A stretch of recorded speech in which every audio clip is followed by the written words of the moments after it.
Hello everyone, today we talk about trench warfare, introducing the topic in order to dive, hopefully in a much deeper analysis of World War I in a general art of war sense in many other videos. I decided to expand contemporary warfare as well. We will not talk about it too often, but everything will be sort of much more balanced in Schwerpunkt's content.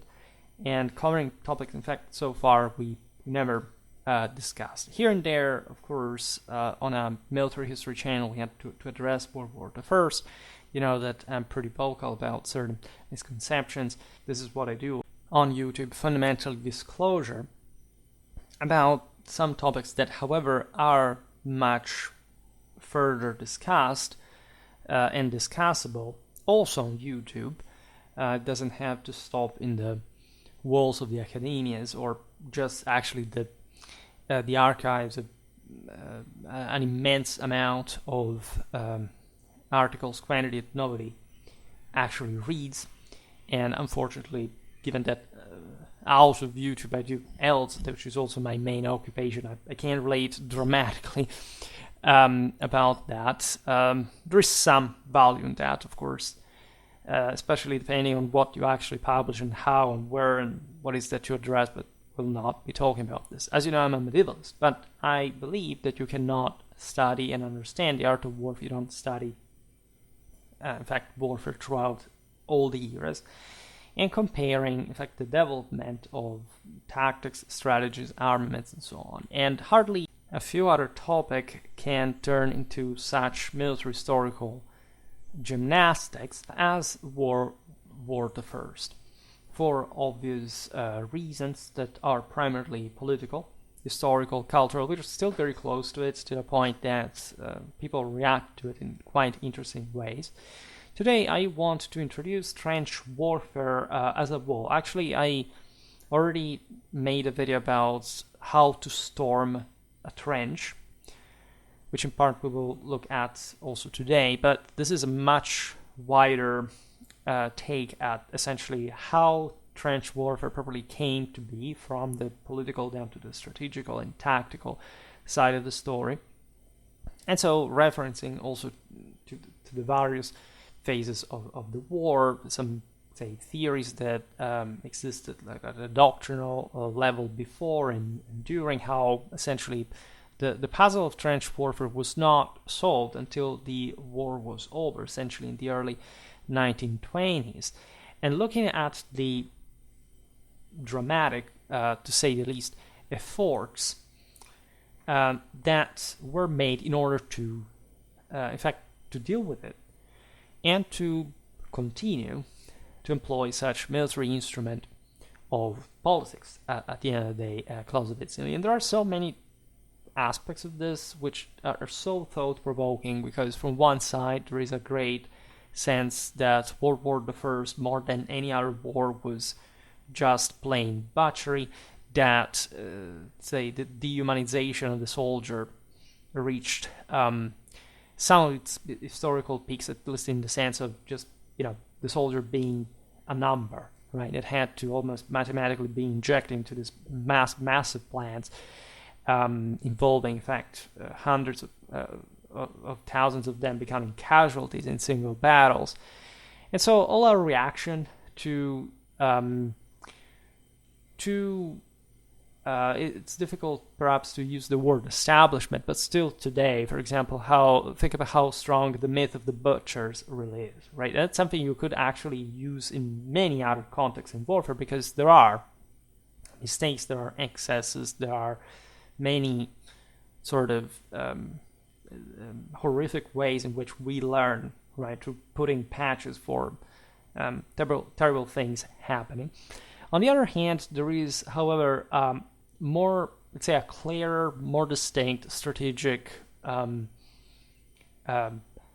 theory stemming from the same art of war, military history, that tells us that, however, this was the only possible way to fight at the time. That, of course, World War I generals knew much better than us what to do in those situations, if anything, because they were there, nobody else after them has.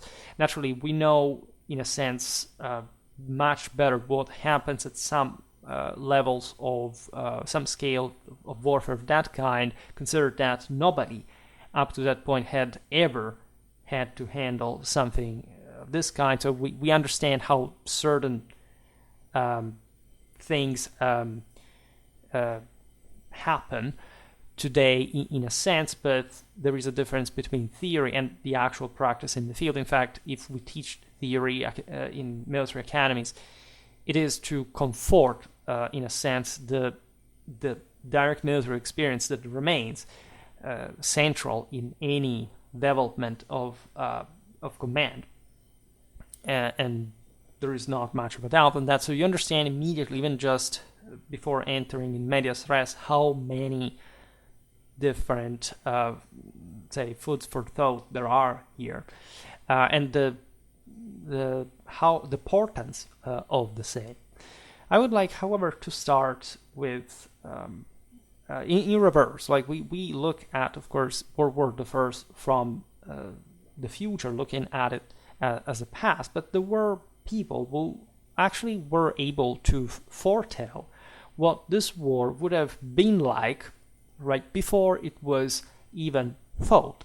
And the most famous of these was definitely Jan Gottlieb Bloch, a Polish Jewish banker born in 1836, who was inspired by the horrifyingly devastating impact of the Franco-Prussian War that he had the opportunity to observe firsthand himself. And the guy was so impressed by this that he, and especially by the advancement in weaponry throughout this phase, like the last decades of the 19th century.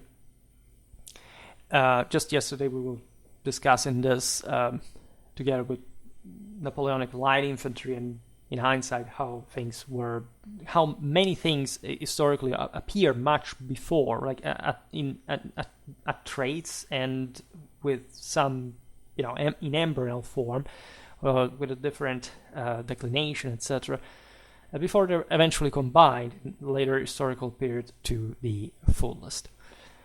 Well, Bloch was also a child of his time. The 19th century is, as you know, the one of positivism. Later we'll look at Darwinism, but there was a sense that even traditionally you cannot fail to understand being relevant as far as power wielding was concerned, because the massive advancements in technology, in engineering, in industrial capacity were really not just massive, but definitely an incredible civilizational achievement and the product of an actually positive success. And there was an incredible excitement that contributed definitely, as you know, also from an ideological point of view, to imagine some sort of more drastic resolutions, for example, to a conflict.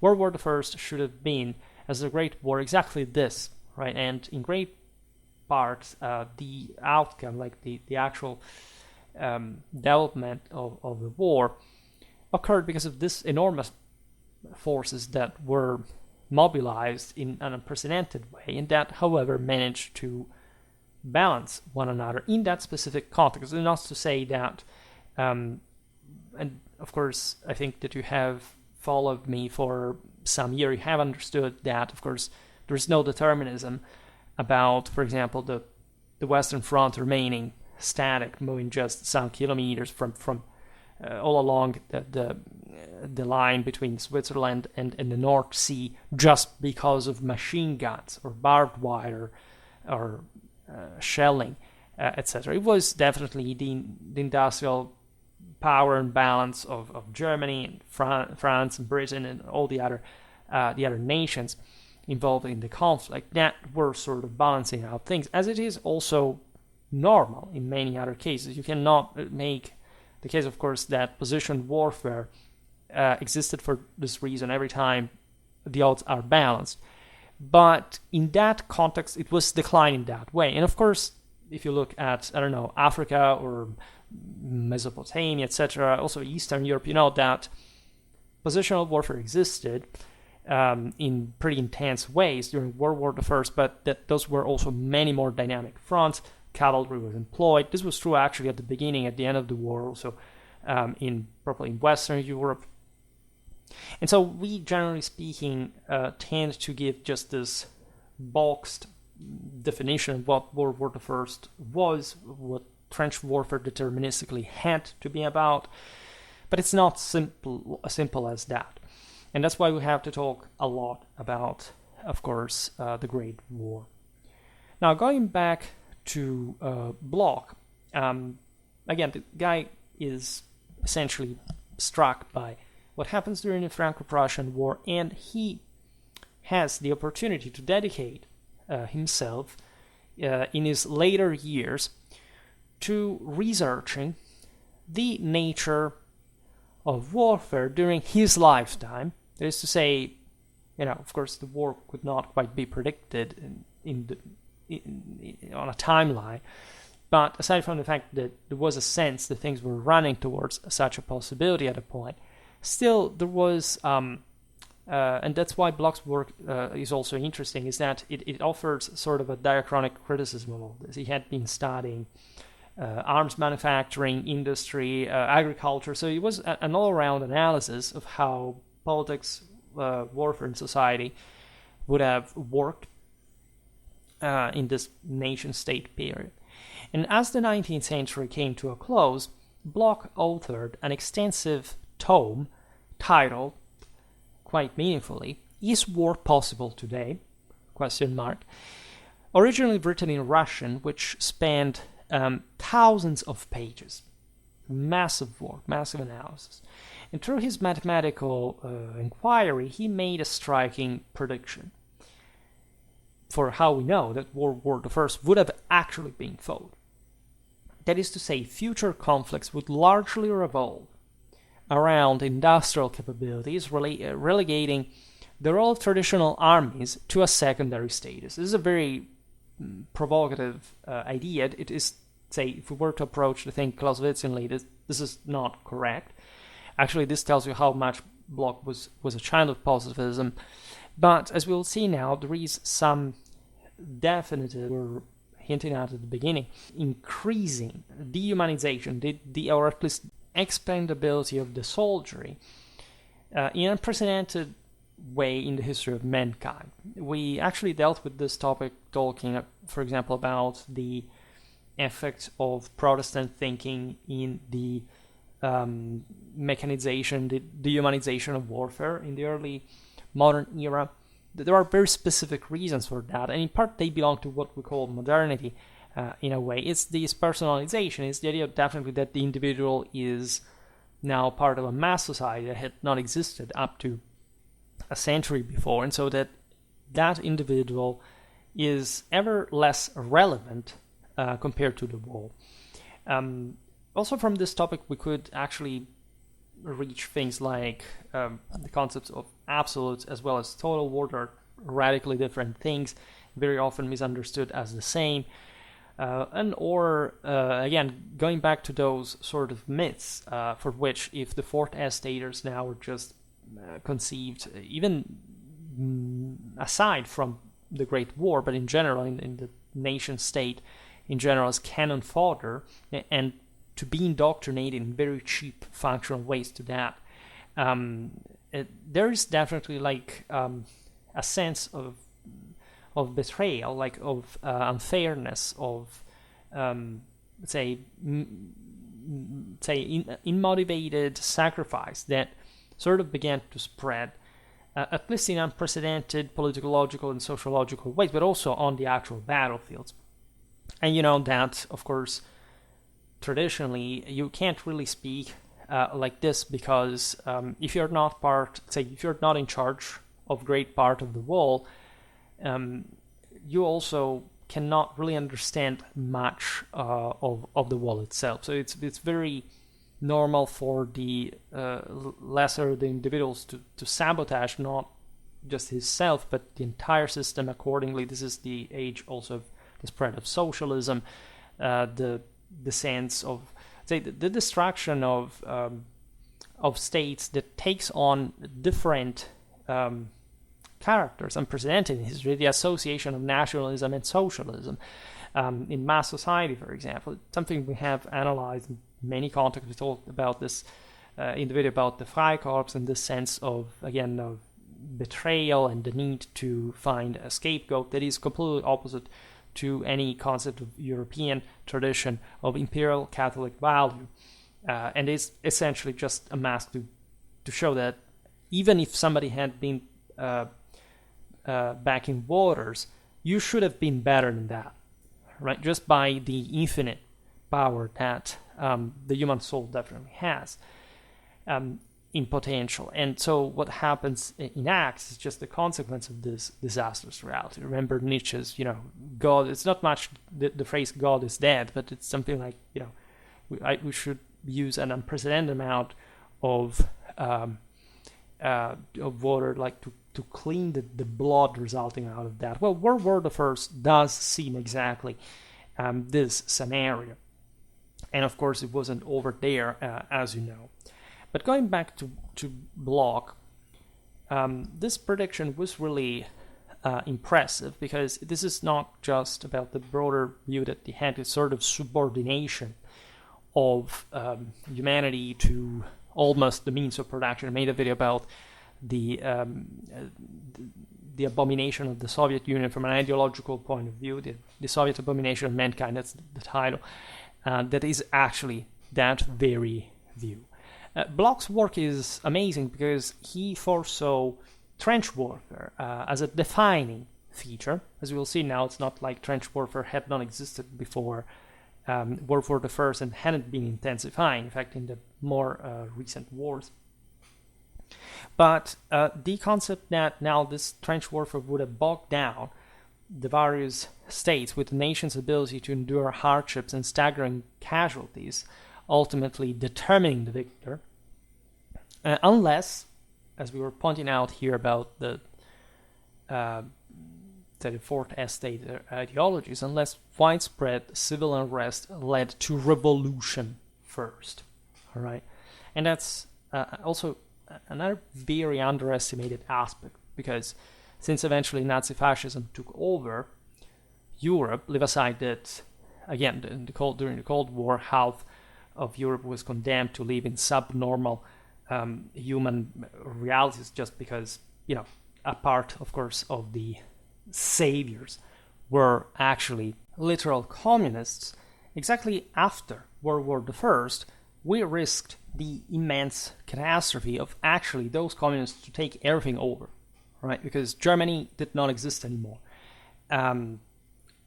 The Westerners were not essentially interested in, or they were exhausted in the first place, for even helping the whites in Russia. And I made a video about the Polish Bolshevik War, that it hadn't really been for Warsaw, for the Poles, the resistance, nobody really knows what the Soviets would have been, how far west the Soviets would have really been able to go. And also Nazi fascism must be understood in that key, which is very often sort of neglected, meaning that this does not erase responsibility or justifies what happened later.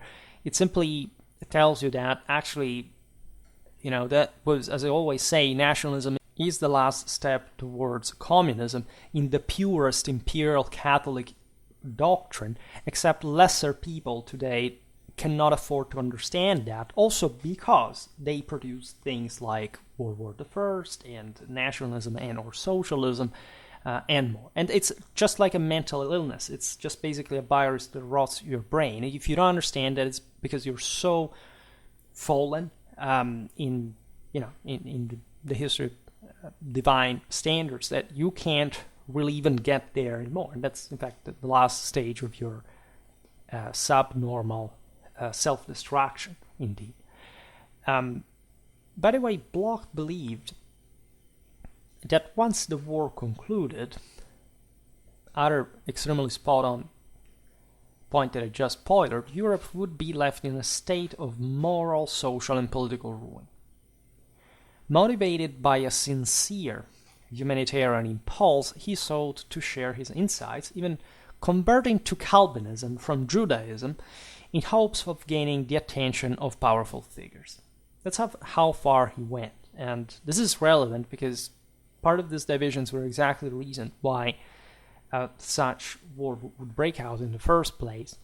And Bloch's determination did pay off. In fact, Tsar Nicholas II called for a peace conference in The Hague in 1899, where the same Bloch was invited and had the opportunity to share his work with delegates.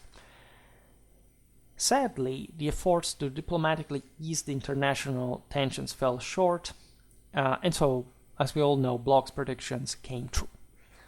The same Russian Tsar was overthrown by boom, and both the German Emperor and the King Emperor of Austria-Hungary, or say in this sense, Emperor King of Austria-Hungary, lost their thrones to rising, in this case, sort of republican movements due to military defeat, great part of their territory being either lost or remolded, were in another with further war and violence, and this was not definitely the only price that Europe had to pay. Actually, it was a consequence of the exhausting price that, as we've seen, part had been paid during the same war.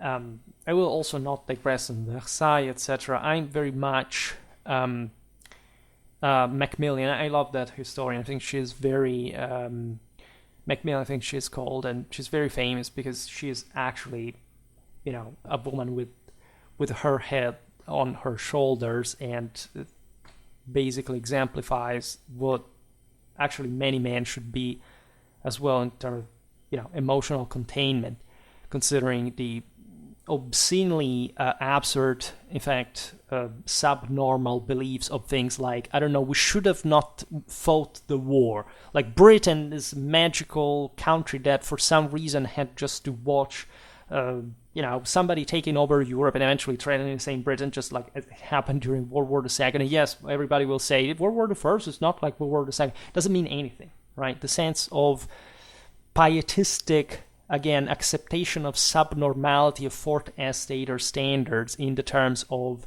look, there is a German and a British soldier sharing a photograph, while they were actually happy to disembowel each other on the battlefields because they hated each other's guts and they wanted to destroy each other and to kill each other's children.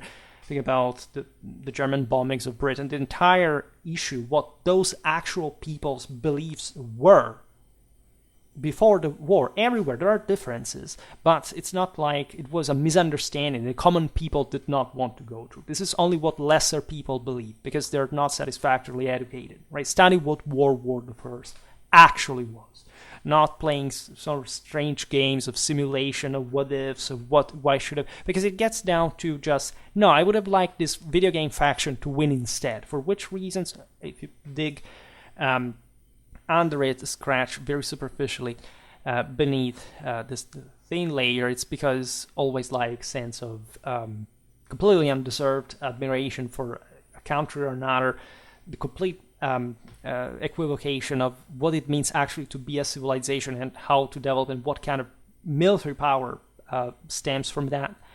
And ultimately, who wins and who loses for which reason is ignored completely within this. Altogether.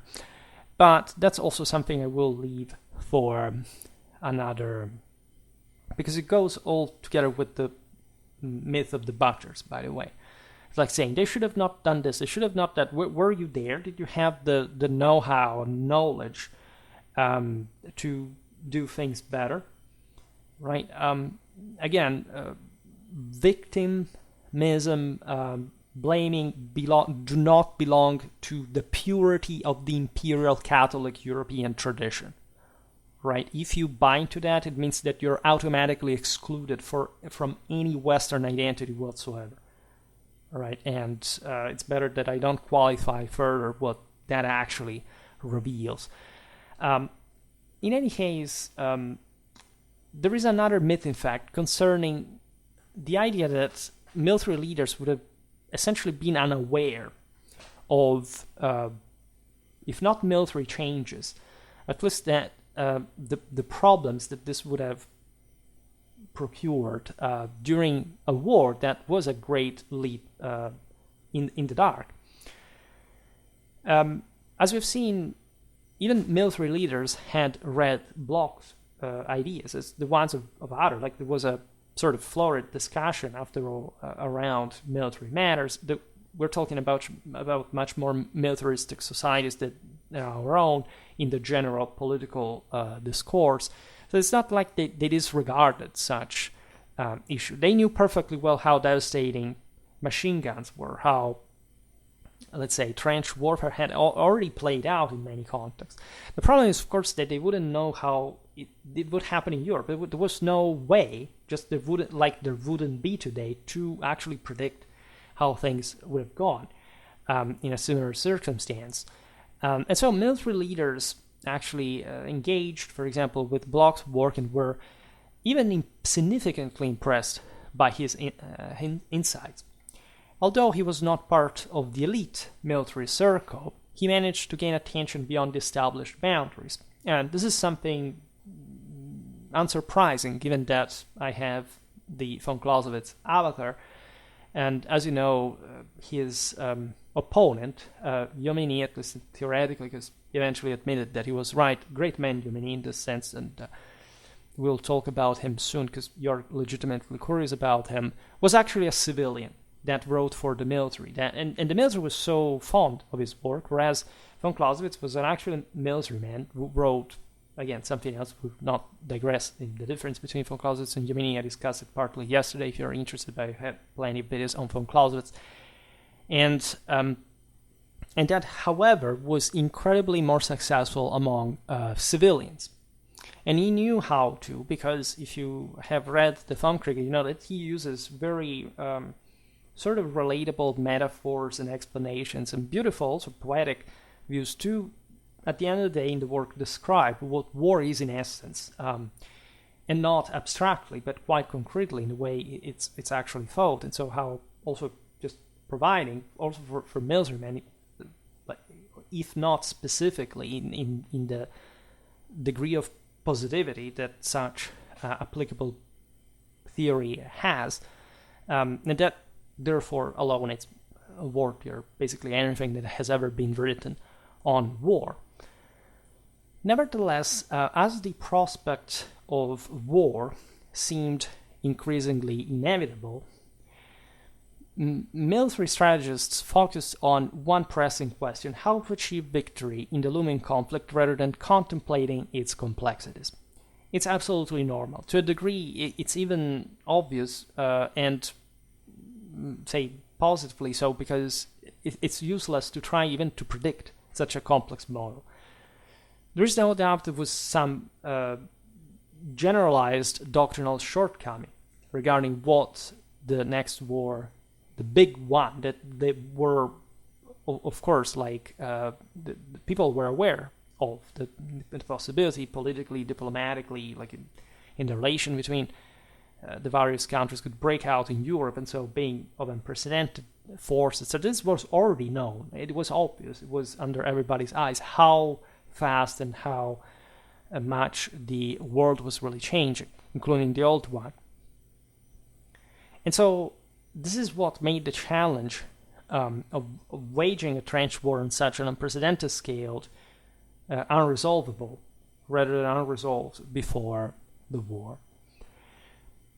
Moreover, Bloch's assessments were flawed themselves, of course. Bloch did not have like a magic crystal ball. And so, actually, but this is even more meaningful, he had calculated much less losses than the ones that not just the war would produce historically, but also in the interest of, say, relative devastating capacity. In reality, in fact, he missed, he was incorrect at least in the appreciation of the deadly effectiveness of curved shot artillery. We will see how this essentially developed a step further after the beginning of the war, because most artillery was much more direct. I mean, every projectile has a parabolical trajectory, but of course there had already been hints of how things could evolve from other wars, but nobody had really had to solve the trench problem in the way these trenches had actually provided a great protection from essentially that sort of shorter angle fire. Now, the military agreed with Bloch on one essential aspect, that is, any tactical approach would struggle if troop morale was not sufficiently high.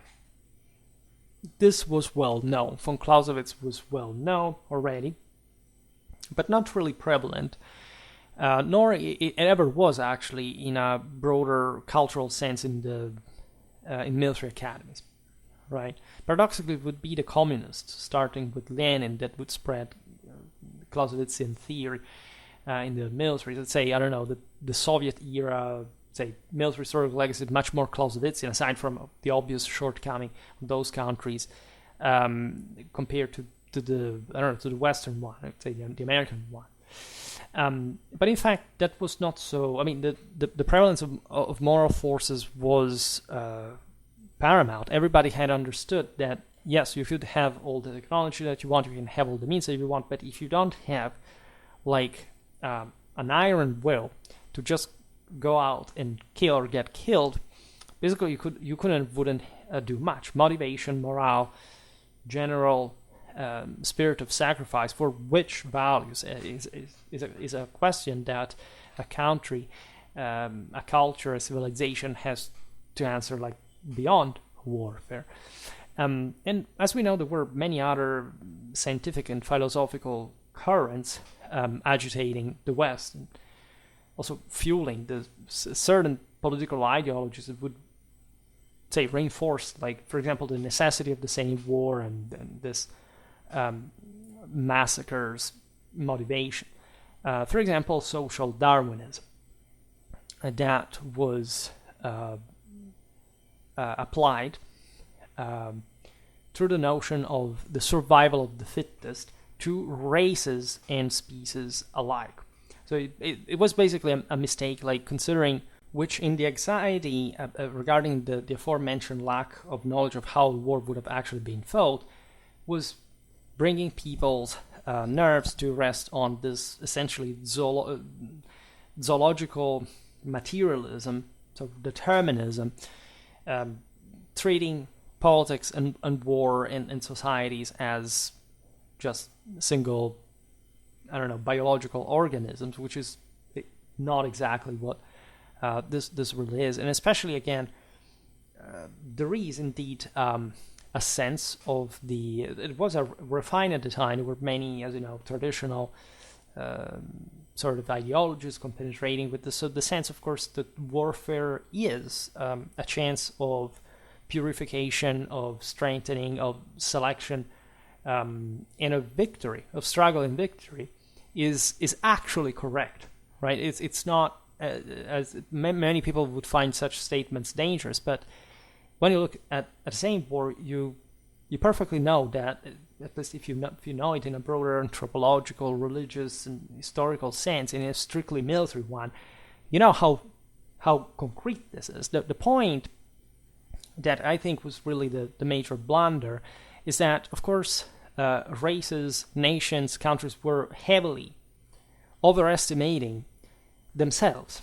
Right here, we are in a post-traditional reality. Actually, if traditionalism was being recovered, in fact, is in its ism rather than in the actual existence of universal values or the Catholic, in fact, an imperial idea. At least there were different empires, each one essentially characterized by an identity that had emerged from the breaking down of broader universal ideologies. Naturally, there were some attempts to revive such universal empires. And actually, for those, in fact, who say, but World War the First were really different from the Second, also in the political intentions, whatever.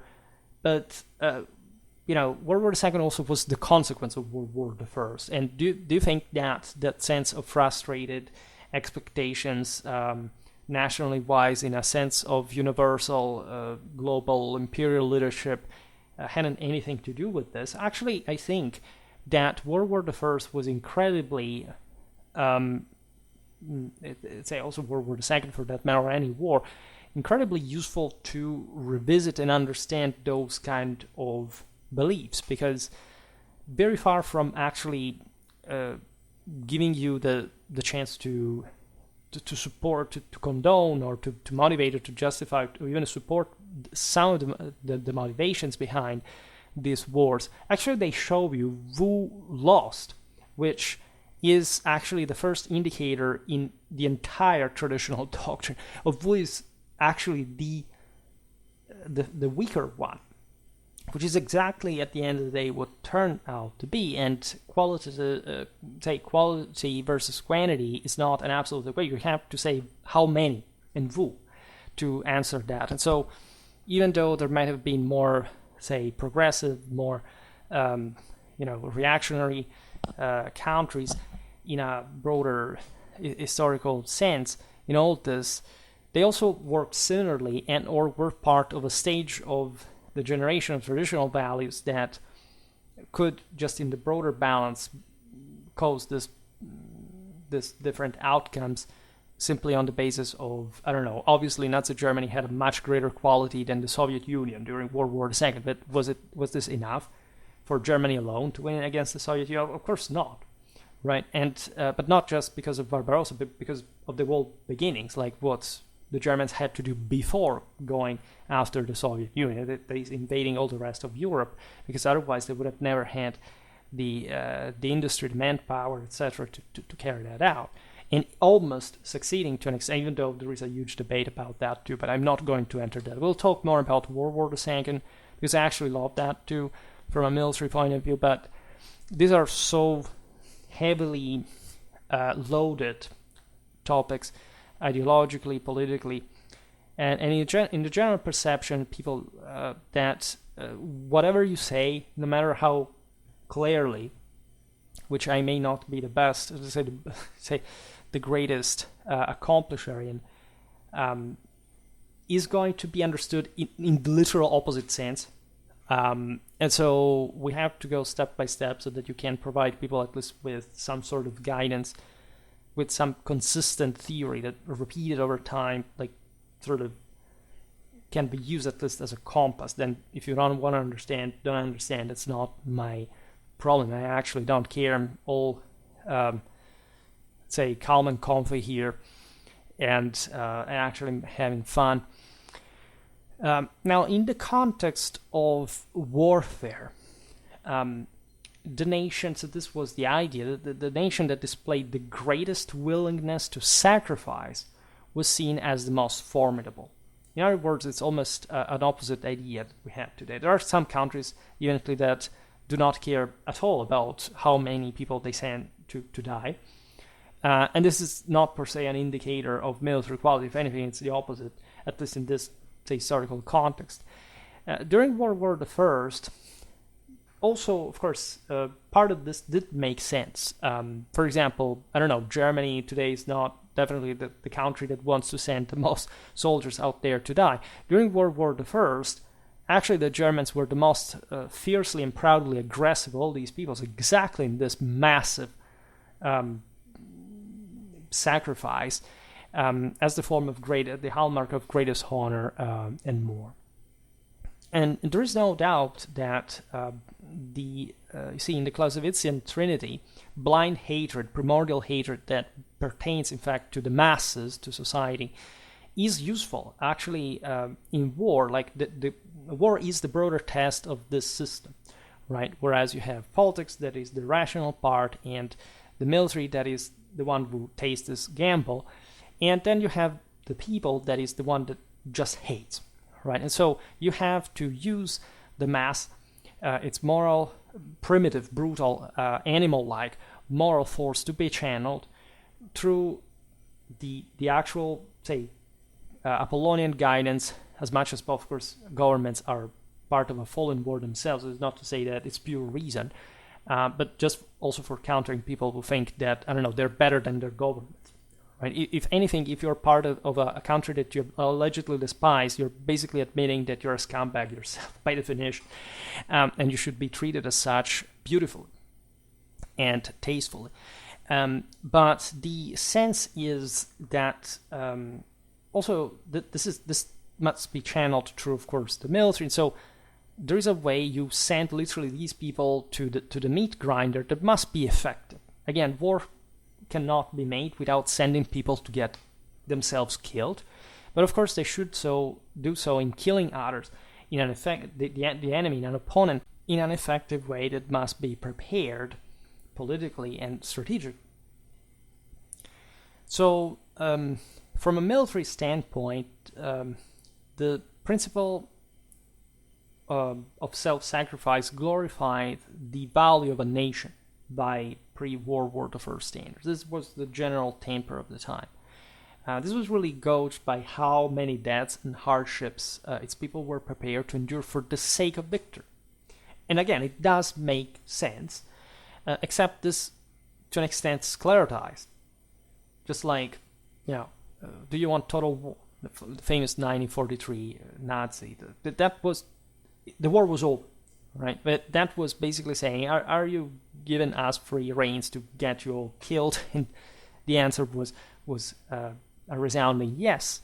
And this is how things really work. At that point, you understand that you're out of your element, just even in terms of responsibility, and that there can be actually other ways to fix that would have, in that context, also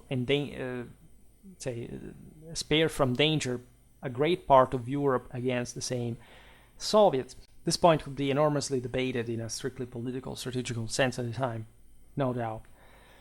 But we know how dangerous the rest really was, how much was required to stop the hostilities.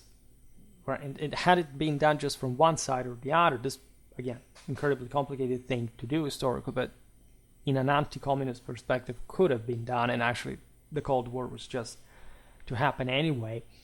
But aside from this, it is obvious that there is some value in it. If anything, this must just be balanced. It's as if, I don't know, before these times, that was what people normally believe. After World War II, it's just the opposite of what people normally believe. And the actual reality and the positivity in order to achieve anything actually lays somewhere in between, depending on the balance of the contingent situation. And we have stopped reasoning as if that was the point in the first place. We stopped reasoning with the end of the Ancien regime that had known how to handle that dimension of leadership until it sort of sclerotized and failed itself. And then we basically decided that, to an extent, it would have been right to bail out of it altogether, at least in pop culture, because our militaries are competent to an extent, but it's not a problem of the military at that point. Clausewitzian, we know, is a political problem. You must want that military to do something, and that military is also part of a broader community, so they're not just sort of expendable soldiers. You must, in fact, this is the entire point here for World the First as well. You must give them a reason for doing what they did. And it's actually incredible what Europeans did at the time. And also all the other people who were coming from other parts of the world just to do the same. So this belief in superiority was reflected in tactics, strategy, in a way that fostered an inherent congenital tendency towards aggressive maneuvers for infantry armed with rifles and bayonets. This is also not actually a wrong concept in itself. Like, if you are actually superior, we've seen it very times Clausewitzianly, the only thing they should do is to attack that frontally, because that's actually the best way to spend that force. It's not that you shouldn't try to do other things, but of course the bulk should be concentrated in order to wipe out the opponent in that muscle to muscle that he can't quite really avoid. But again, it also depends on other factors. Now we will talk about trench warfare, but what I would like, just even as an intro to give you here, is that what I've always explained to you, that the trenches, it's in how in all the complexity of what they reflected and the various weapons and technologies at work, etc., were just what tipped the balance of much bigger forces that, as we explained before, were massive countries of tens of millions of people with enormous industrial capacity. So something that alone, of course, was much more powerful than the trench. The trench was just sort of the consequence of that, right? And so the idea of a frontal attack in general was not really wrong in this as a strategical principle. There is no other way, again, to fight this war in the first place, right? If you come here thinking that, okay, so they made a mistake at some doctrinal level, so they should have not fought the war how they did. Wrong, right? The war was fought excellently. Like trench warfare was incredibly sophisticated, was incredibly precise, was incredibly effective. The problem is that, again, there were forces at play that were able to channel themselves in ways that counterbalance each other. And so it's not like that if a trench, say an offensive fails because it doesn't at least break the enemy lines in any strategically, say, in any relevant way for a regional point of view. If you speak just at distance, this doesn't mean that you haven't actually consumed in that tiny space enormous amount of not just yours but enemy resources. The fact that you can't get through that easily through a trench doesn't mean that when actually you look at a strategic level there were, I don't know, 10,000 dead from the defender side and 300,000 from the attacker. They were actually balanced. They were pretty much the same. So this tells you how actually irrelevant technology really was in all this, and how much bigger forces, much more monstrous ones, the ones that we don't really want to see, because again, they confront ourselves with a much greater degree of political responsibility, of morality, of scientificity, in fact, are too big for the average person to accept. There was the French Règlement, so the regulation of 1913, largely devised by the colonel Louis de Grandmaison, proclaiming that, quote, the French army, in returning to its traditions, recognizes no law other than the offensive. This is a powerful statement because, again, yes, you should offend if you are, of course, capable of doing so. And as always, there is an attacker and a defender, and the thing goes back and forth. And this war would function pretty much in the same way like any war ever fought. And that's why you should study the Krieg. The Germans, on the other side, held a similar belief. Really, everybody thought more or less the same. That is to say that conflict would become a clash of, in this case, Führer Gallicus against Führer Teutonicus. Europe, as we've seen, was coming out of Romanticism, the age of nationalism, of, again, this popular feeling, this sort of ethnonationalism. And so the idea that there is an inherent and sort of value in some sort of homogeneous stock that arrives from being now having the citizenship of this or that country as a broader historical product. And people were very ethnically homogeneous at the time, in Europe especially, with a very slow and compacting stratification during the millennia. So surely there were some, you cannot deny, even somatically, that there was definitely a military difference in this thing. The point is that this belief was, however, just bent to the degree of, okay, we just have to prove who has it the longest, and in order to do that, we will not actually check out how to smartly,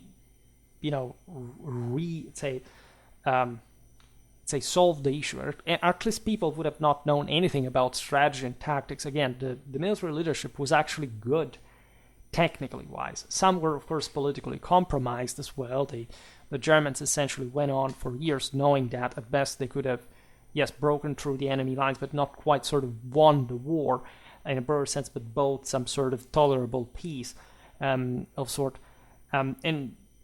But aside from these things, like, it was how, of course, the message was passed to the masses. And so what eventually these masses also complained about later, right, sort of resented of the fact of having been exploited or whatever. If you're a country citizen, you should know what you're going through just by not being just someone who doesn't know anything and is sent to war. You're going to war anyway. Like, you always have along the way the opportunity to point that gun to whoever you want, but you decide, because you abide, you accept that after all you will be fighting for your country, because after all it sort of even makes sense. At least you may not understand, as we explain now, what is actually going on in a strictly political, strategical sense. The average soldier literally still today has no idea. Never had it historically. And unless we're talking, war bands in a very small tribal context, they could see more plastically, like, the consequence of an individual action. But obviously, for a country, for a nation, for a people, the idea of being, more affluent, having greater power, greater also stability after the war, having grown, having stripped the enemy of our region, it was like pretty obviously appealing and sort of even sensible and positive. Like, who wouldn't like to do that? After all, like, every power does so by expanding on an area. If it is not militarily speaking, which seemingly it was the only way it had come to by that sort of very, again, very millenarily entrenched European balance of some sort, it's still something you can do politically or culturally or economically. This is how really the world changes all the time. It may seem a cynical way of seeing things again, but there is never like a country that stays here, another that stays there, and they are suspensed like in a respective vacuum in which they have no influence. This is what, again, today's, you see, lesser people during World War I did not believe this BS. Well, but lesser people today believe that, even though we're ever more intertwined. They actually believe that since the world is way more intertwined, for some reason, there shouldn't be the wars are inexplicable, because who would like to invade somebody? You know that these things happen, and so in order to cope with it, you should also have a military culture and being prepared. And the reason why you don't know these things is that you don't study history, you don't give a fuck about anything, you're an idiot. And this is essentially pretty much the sort of state of mankind from quite a while, but in an ever more degenerating fashion at an individual level. An individual level that obviously counts ever less in the world system. Now, going back to World War I, like, training was primarily focused on cultivating and leveraging the soldiers' innate warrior qualities. Right? This is not to say that it wasn't all a technicality that made them actually competent fighters, but psychological tactics were also used, such as, things that would apparently be, and would also quite concretely be, nonsensical, such as the distinctive red trousers worn by the French troops during the early phases of the war. Why? Because had this decision occurred, because this proud relic aimed to connect modern soldiers to their ancestors' legacy.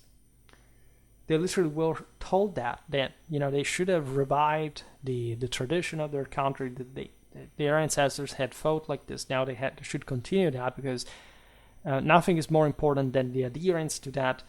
As you understand here, it's just a piece of cloth. Like, it's not an anthropological idea. Of course, behind a uniform, within a uniform, there is that too. But obviously, what in this case the French would keep fighting with later would be some more camouflage or somber her appearance because of the bloodshed that such easily spottable uniform would actually produce. And so turning into an easy target is hardly commemorating your own ancestry in an effective way. Now, in this doctrinal climate, the importance of tactical coordination among officers, in a sense, diminished. This is also debatable. But there was a greater, say, and perceivedly urgent need to enhance the soldier's ethnic characteristics through personal example and inspiration. There is all a very interesting World War I propaganda that we will not stress here too much because we stick to the military side of the story. But to tell you how convinced some, let's say, the generalist military establishment really was about the correct insight of their doctrinal assessment, there is the Italian example. In 1888, the major, at the time major, Luigi Cadorna, 38 years old, expressed in an article for the Rivista Militare that in order to achieve victory in modern warfare, the only goal must be the annihilation of the enemy. Actually, how can you say he was wrong? That's exactly the point. Von Clausewitz also explains that the objective of warfare is an act of violence to compel the enemy to fulfill your will. And in a conceptual sense, then he says, in practice, this passes through the physical annihilation of the enemy armed forces. And this is exactly what Cadorna here was saying. Now, this approach invariably resulted in brutal frontal assaults, favoring the most determined and numerous fighters. We will talk more about the Italian strategies and tactics during the First World War because they're quite interesting. Also in the historical legacy of the military culture of the Kingdom of Sardinia and Piedmont that had been born doctrinally and wouldn't change that much in the 18th century, mostly in that sort of static defensive or drastically, like in this case, offensive, direct, sort of uncomplex fashion because of the Alpine sort of background that in defense was just fixing yourself in one place and killing the enemy as he tried to move forward. And in that incredibly simple sort of linear, right, also strategical coordination throughout the ranks of command, not really adding much, like just standing your ground, being as tough as you can, pretty much it, and equally in offense. This was brought into World War I from the Italian side, of the many Ison's offensives that, see, on the internet, also on YouTube, that have sort of become a meme. But when you understand that even though the Italian front was a secondary front, if anything, because it was fought on the mountains, which by definition makes it secondary. It's not because, say, the broader importance of Italy is actually underrated to some extent, but also on the other Austro-Hungarian side, you realize that just by continuing these offensives, it also caused hundreds of thousands of losses from the other side. There were even more people that were, in that case, prevented from pushing, for example, on the Western Front, and actually contributing dramatically to the war effort. So those weren't simply, let's say, ill-fated, sort of foolish or strange or dumb initiatives. They actually did nail the point. They managed to fix the enemy. They managed to procure massive losses. And yes, also from the other side, but again, it's not like there was a radical unbalancement between the defenders and the offenders. The scale of losses was the same. And this is how the entire World War I was really fought like. And the same goes for the Western Front, right? But I mentioned Cadorna exactly for this leap of almost 30 years. We've seen him writing in 1888 regarding this principle. And at this point, 1915, so when the Italians entered the war, the Generalissimo Cadorna had not changed his view by a comma. Right? His earlier articles, slightly revised, served as the official doctrine of the Italian army in 1915, published as a brief book with a red cover titled Frontal Attack and Tactical Training. And by attacking a wide front of enemy positions, one could pinpoint weak areas to exert further pressure for maximum casualties. So as we'll see now, different waves that could be concentrated exactly in those sections of the line that seemed weaker and so penetrated it. And so again, how can this be criticized? After all, it's in a sense what you have to do, right? The strategy was simple, rational, and in a sense assumed to be foolproof. The problem is always the how. Like, it's not like the principle strategically is incorrect, that there was even any room for doing something else, something more complex, right? In fact, we will see now, Stormtroopers, tanks were all effective to some degree, but they wouldn't solve the actual problem. Right? This would remain there, because in front of you have an enemy that basically does the same thing from the other side, and when defending, also having, again, that capacity, we'll see now, to withstand these assaults, so that if at least, space is what you're trying to gain, you will not obtain that much. It seems, in a sense, World War I to lay all in this paradox. So many dead people for what? Right? Most people don't understand it. Most people get down to about this much amount of land, as if warfare was, by the way, just about land conquer. It's not just like that. And in fact, it's this myopia, this incapacity of seeing what is at stake behind that, how states interact with one another, what kind of future they imagine they can have, what can be the international implications of a power to be triumphant over another, are all things that passed through during World War I through the massacre of hundreds of millions of people, right? That really were dying, fighting and dying for something concrete. This was not a waste in the sense that we often intend. It was a waste, indeed, of an enormous amount of humanity. It's difficult even to approach the topic in itself. Like, was it really worth it? Right. The problem with history is not much whether something is worthy or not, but why it happens. So even if and why people think it's worth it, evidently it was actually thought that it was. And so it's very easy and convenient, say, to speak in hindsight and say, well, okay, it was, I don't know, all those evil people, they didn't have our liberal values of today, they were so bad, they killed all these people. These same people wanted to do that. Because without the decisive moral majority of a country, this country doesn't do anything. It's simple as that, right? Politics is really that simple.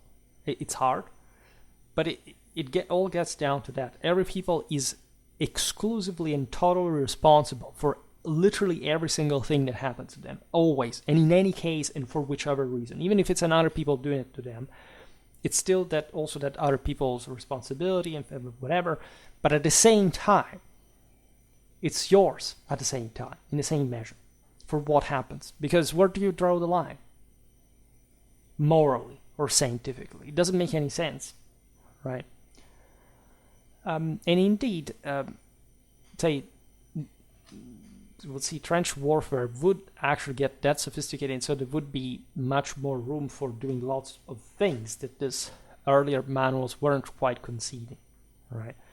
But it's the certainty, if you want, the hardness, not much the harshness, but probably this sense of traditional and lack of any sensitivity that has to manifest in act at its most to really outpower the enemy, and this is really, I think, strategically as politically, remained so powerful. Like seeking alternative methods of attack, even assuming that there been at that point, was deemed unnecessary, especially since the war again was not even to be imagined. Like in this case, the Italians learned that they would have entered the war on the other side of, let's say, the alliance, that nobody really actually believed that the Italians would have entered the war next to Central Powers. The international situation, etc., of the alliance had changed from quite a while. It's nothing really so surprising, but in a sense, like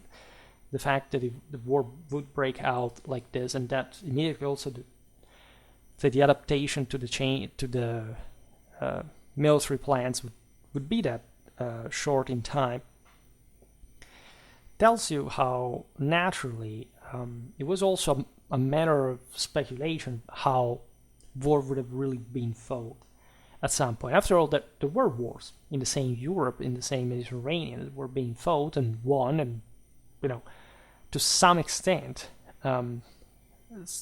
some aspects of that would characterize trench warfare during World War I had been already spotted again, but they were different wars, right? There were different strength ratios, and so the thing were not really comparable. If they had known before, of course, they would have changed things radically. But still, by the way, that war would have been fought, if anything, had it been fought at all, for whichever reason, by the way, because it's not just knowing how it would have gone that would have sort of stopped them from doing it immediately. But it would have still evolved practically in the same way it did during the same war as it happened in story. It doesn't make any sense to try to predict the future in that, or pretending somebody from the future would have told them. But that's exactly the point. They didn't know at the beginning who would have won or lost, right? And there were particular moments that determined that through these very strategies and tactics. So the seeking alternative methods was understood in works like Cadorna's as counterproductive, as that rationale, the crystal clear sort of devotion, determination, capacity of storming an enemy position, taking whichever loss, but concentrating as much as your force effectively, would inevitably lead to a frontal clash of disciplined and resolute forces. If such tactics fell short, blame was placed on the indiscipline and sluggishness of both the troops and their commanders in the field. And this is, again, more or less what all commanders believed. Why? Because at the end of the day, it is true. Right? It may be considered like, again, but why are we doing this? That's a political problem. It's not a military problem. There is really nothing intrinsically wrong in the way strategically and tactically World War I was fought. It was fought in that sense very well, right? Politics and war are two different things. They are always intertwined in reality, but they have two very specific fields of pertinence, right? And conceptually and functionally. So we must understand how there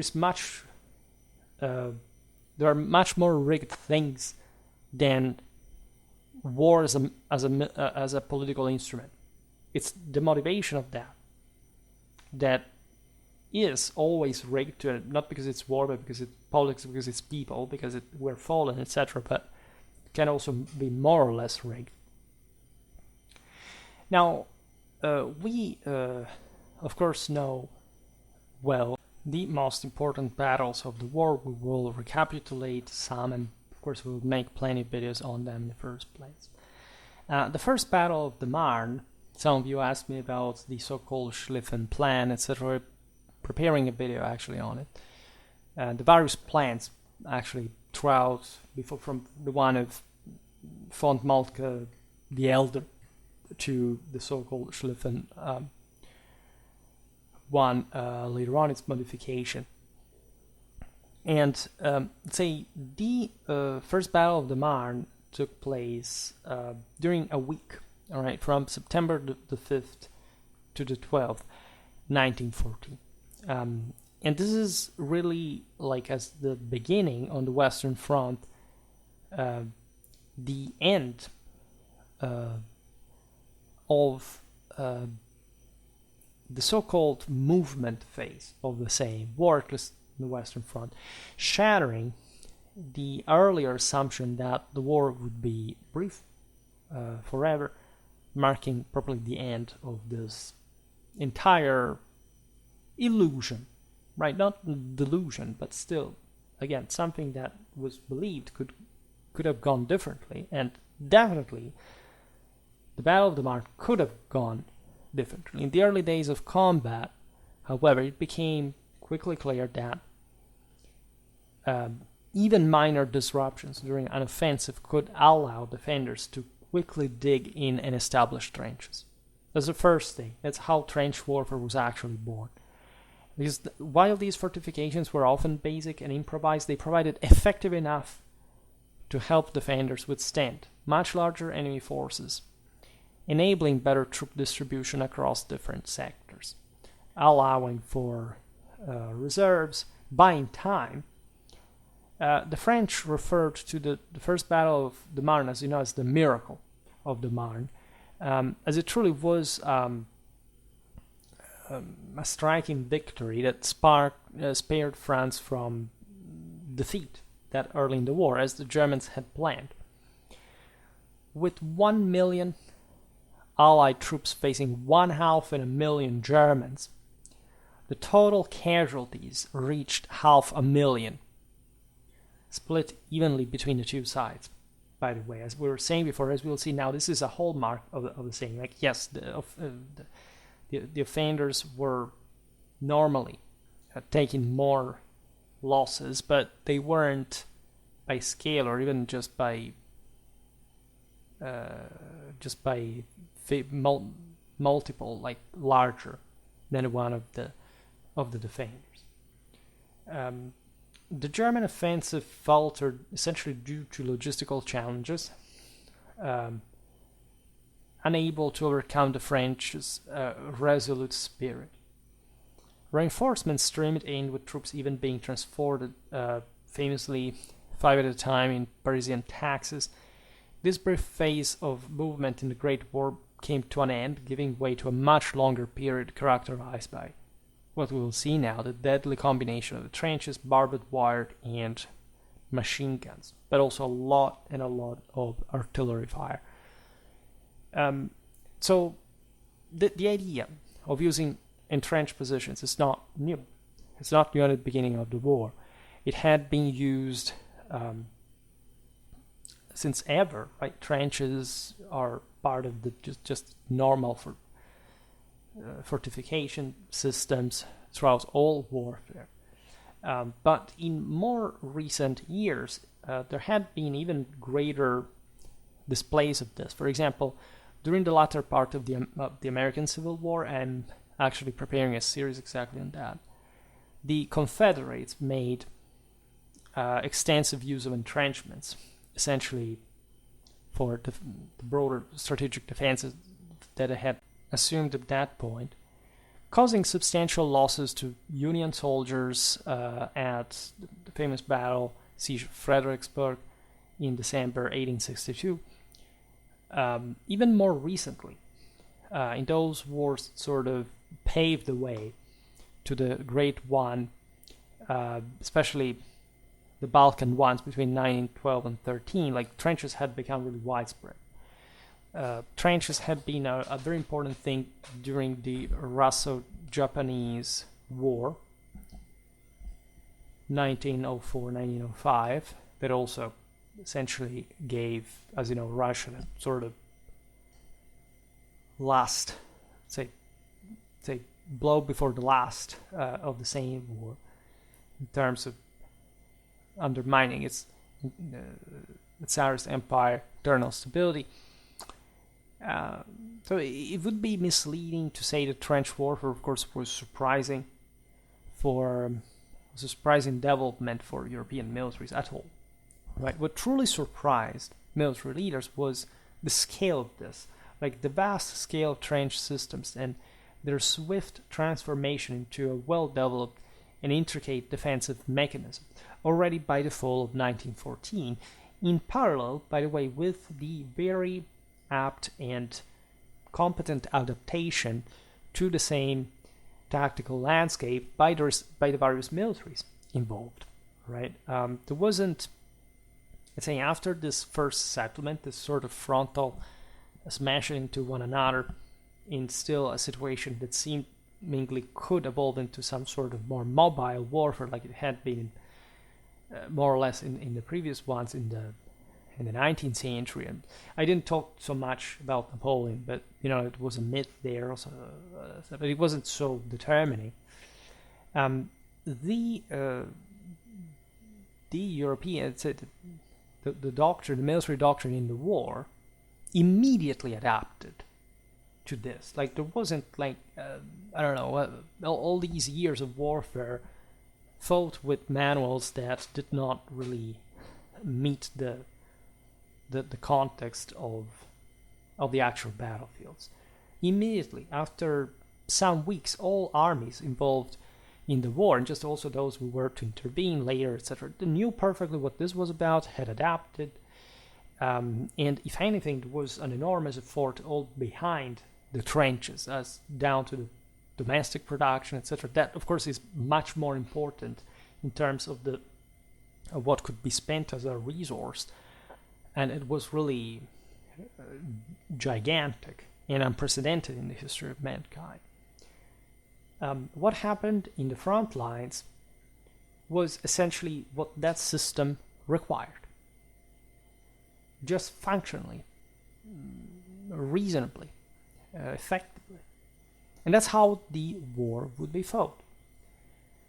Now, several interrelated factors contributed to the entrenchment of warfare, into a cycle that could turn a simple trench into a formidable obstacle for military operations, creating a myriad of challenges that even reached the higher strategic levels in command. There were some corners of the front that really became so crucial just because, some trenches, aside from their, salients or how they were built or whatever, were so relevant just for the very tightly followed and cared after sort of frontline structure. Central to this issue was the combination of protective cover and firepower, which presented a complex tactical dilemma for attacking forces. Essentially, the devastation of artillery especially created these holes in the ground, and that's how literally the trenches were first born. Soldiers would essentially dig in, starting from those, and since most warfare had been conceived for movement, most artillery, most guns, etc., had essentially developed for supporting that, for hitting enemies, structuring the doctrine accordingly for hitting enemies in the open. And so not having to dislodge them from these entrenched positions.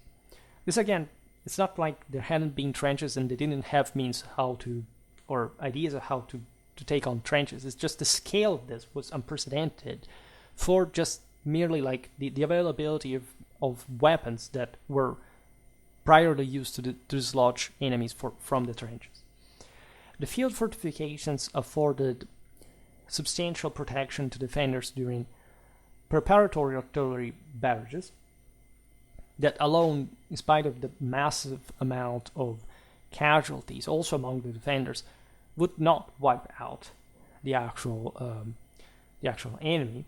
The artillery designed for use in open fields, as we said, could not effectively breach the defenses and often proved ineffective, often, not always. Once the bombardment concluded and an infantry assault began, defenders would emerge from their shelters doesn't matter how improvised, and take their positions and unleash fire at the increasingly exposed attackers out in the open.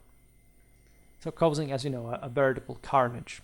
Trenches could be as close as few tens of meters as kilometers, right? Mostly were a few hundred meters, so also in range for most in individual firearms, etc.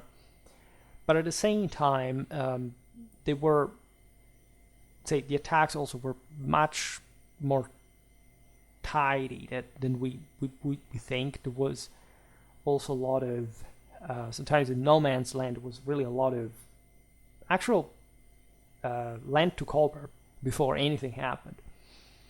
And that was actually, it will turn out to be the greatest problem, that carrying the supplies, making the logistics work in between. This would affect dramatically also the way certain doctrines evolved after the First World War. Notoriously, the British during World War II were commanded by the very boys that had been fighting in the trenches in the First World War, were extremely careful. Right, all the criticism towards Montgomery's caution, for example, stemming from that sort of prudence and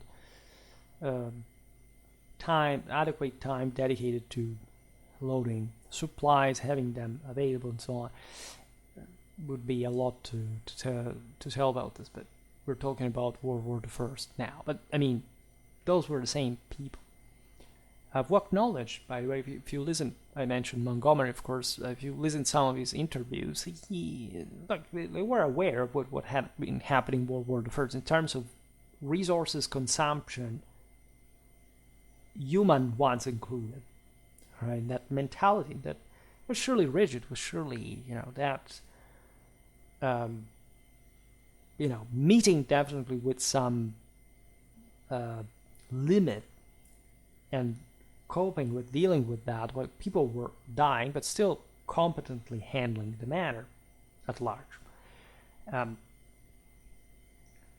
Now, the defenders in this kind of warfare quickly recognized the necessity of reducing the number of troops at the front lines, because they realized that they could essentially stop the enemies with greater ease, and they could use other forces as a reserve. This, by the way, significantly decreased the effectiveness of enemy shelling in the attack, as well, as we were pointing out before. Instead of positioning most of their soldiers close to the action, they sheltered them further back, away from the worst bombardments. This is how really the depth that really froze the strategic lines in the Western Front, for example, really occurred. Because if you could already significantly stop or reject or provide enough resistance with first lines, but it was easier to create, multiple ones and simply increase the safety. Also coming at, as we just said, more distant, to be more distant from enemy fire.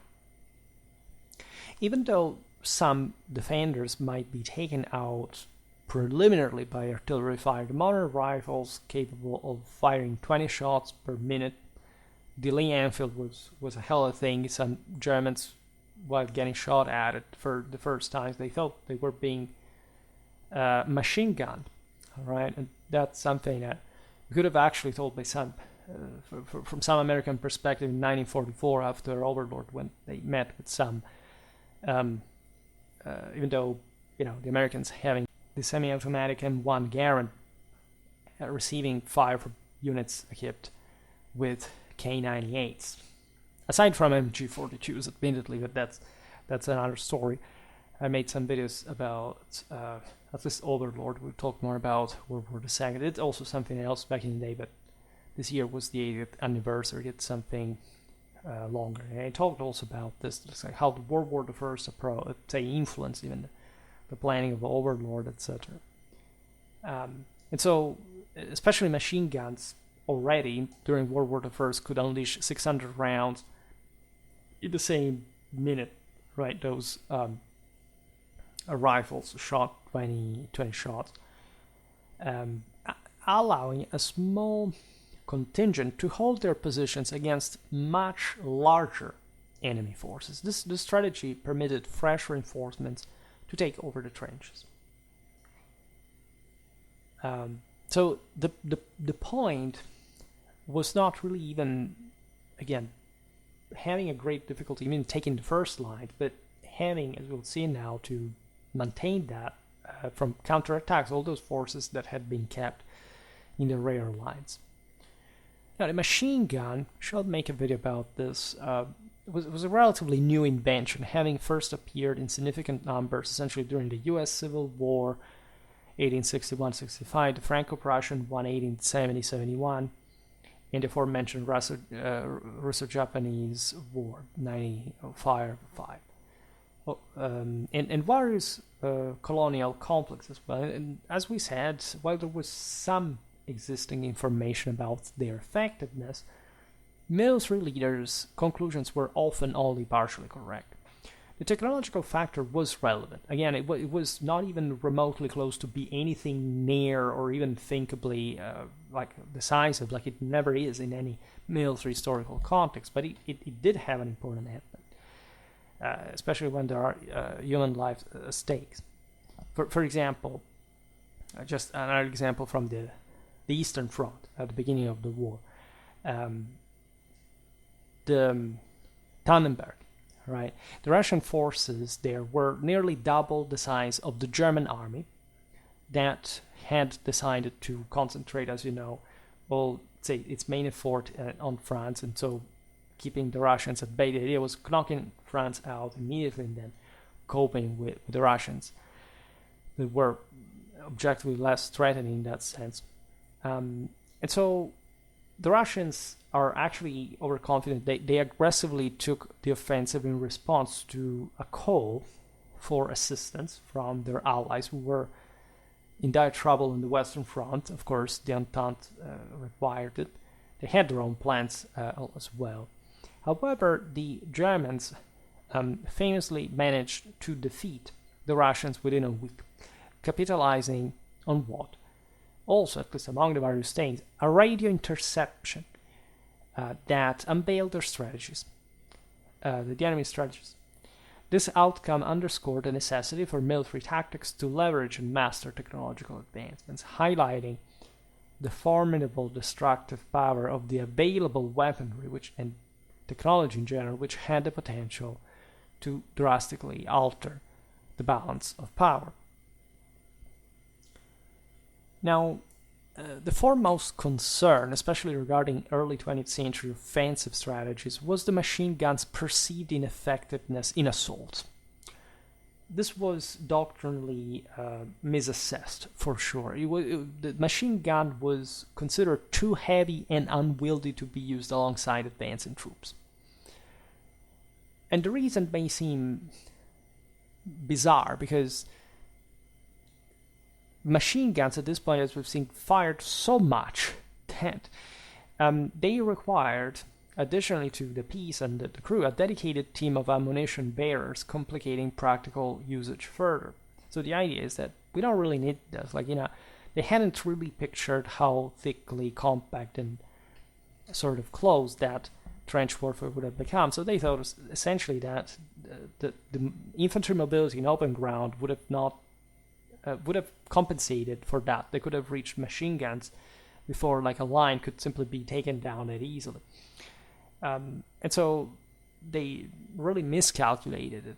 Naturally, there were different opinions about this too. It's not like everybody believed the same thing. There was a debate, but as we said before, until the war breaks out, what's even the reason civilizationally? I mean, you see it when it happens, but that's the condition in which we normally live. Right? There are major issues, major risks, major threats, but essentially we tend not to meet them until they materialize. Another issue concerning machine guns was their reliability. The weapon had not yet reached its full potential, and objectively often jammed or overheated after several bursts, rendering it inoperable. Right, so this, as we'll see now, will be reduced by how these machine guns were placed and the auxilium of barbed wire and so on. But this was objectively a thing. Reason for which, by the way, at the beginning of the war, both the French and the Germans deployed just 2 machine guns per battalion, which is absurd if you think about it, for how World War I tactics would develop. But even so, even at the beginning of the war, with this distribution, machine guns changed the nature of warfare from one of movement to one of attrition. At least they were the tip of the balance. They didn't do it themselves, right? Hundreds of thousands of soldiers weren't pinned down by machine guns. They were pinned down by an incredibly developed and sophisticated and complex defense system. This is what we're looking at today. But indeed, a team of machine gunners could be as formidable as an entire company of riflemen, often deceiving attackers about the true size of enemy forces. Additionally, a sudden volley of gunfire from a machine gun hidden in an improvised defensive position could effectively halt the progress of even substantial forces. This compelled the attackers to regroup and organize a thorough assault to navigate this barrier, resulting in a marked slowdown of operations that could disrupt overall coordination. The effectiveness of machine guns was further magnified by the extensive use of barbed wire. Obviously enough, this was originally intended for livestock, but of course it was quite pertinent for human beings as well, so that it was repurposed, militarily speaking, to strengthen trenches laid out in complex patterns that spanned several meters, channeling attackers into machine gun crossfire. So even just dissuading, per se, from any sort of sudden attack, it's not that people were simply going to suicide themselves on it. Naturally, casualty rates could be very high, but it's not like, as we said before, like this affected the grander scale of operation. At worst, in the unluckiest of situations, this could, take literally 30 men out for machine gun. But overall, again, the losses from the other side were also disastrous, and also for artillery. Right, artillery that, however, had minimal effect on the defenses, materially speaking. Like, as we've seen, infantry was forced to exert extraordinary effort merely to gain a few meters in such conditions. So lots of people would actually die because of bombardment in the defenses, but still this wouldn't be substantially shattered in their ascension. It's important to note that the caliber and amount of artillery improved greatly as the war continued, so that there was a perpetual effort to increase the performance of the guns to attemptably blow up this entire defense. As you know, there was a lot of mining, counter-mining directed at this as well, probably to disarticulate the entrenched defenses. As we said initially, artillery was predominantly designed for direct fire, which obviously made it at least relatively ineffective against entrenched positions. Operationally, the trench systems created additional complications for attackers. The interconnected network of trenches impeded flanking maneuvers as well. So again, how do you fight in trench warfare without frontal attack? You don't fight. Right, so it sort of doesn't make sense. It allows the enemy to gain the initiative, and if he has an advantage, he's going to use it against you in the first place. And as we've seen, attacking the trenches actually does cause damage. So it's not like you can simply entrench yourself further and stop the war, because it becomes a deadlock. Hundreds of thousands of people are going to be butchered throughout the months in ways that will alter the entire strategic balance of the war. The interconnected network of trenches impeded flanking maneuvers, necessitating detailed analysis of the terrain and enemy placements akin to a complex game of chess.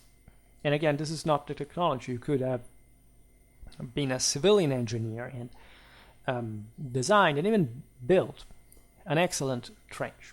But where to locate this strategically was for an actually positive effect in combat. It's a completely different story. That's why you need even maybe a civilian for the first task, but you need a military man for the latter. And of course, an officer, someone who is to see that trench in a bigger system. The sole strategy available for an offensive was, it's not like it appeared, but it really was frontal assault, executed in waves of infantry. However, as expected, the limited manpower and automatic weapons available were inadequate to maintain a position against superior enemy forces.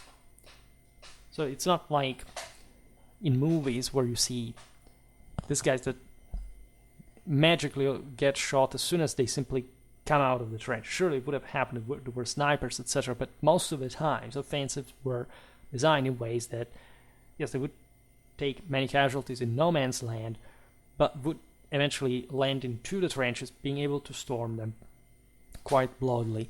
The only problem was just now a spent unit. These are strictly military problems beyond the materiality of the trench of the losses. A spent unit is not good as a fresh one. So if behind that trench was another from which a counterattack could come, you could have also not taken that many losses, but you would have been defeated anyway. At that point, it would have been many more losses.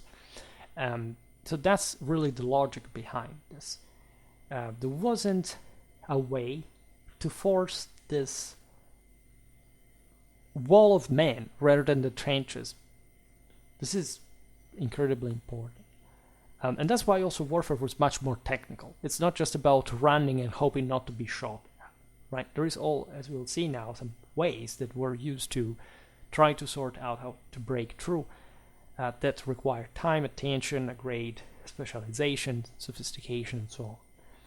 Now, this issue was underscored by the vast armies of nation-states, which allowed them to concentrate troops in unprecedented quantities, as we were saying before, averaging over 16 soldiers per linear meter along the continuous trench line that extended, as we've seen from the English Channel to the Swiss Alps and into the Italian-Austrian front.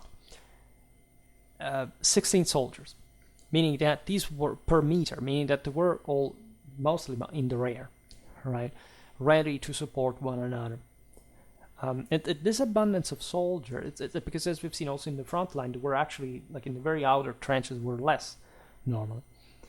And these trenches would have been also the least sort of relevant, because in the ways they were designed and in the role they had, they were, of course, considered as a bit more expendable, even a bit attractive for the enemy to be lured into this sort of vicious game of attack and counterattack and massacre and so on. And indeed, everybody was aware of it. Like, again, nobody was really dumb.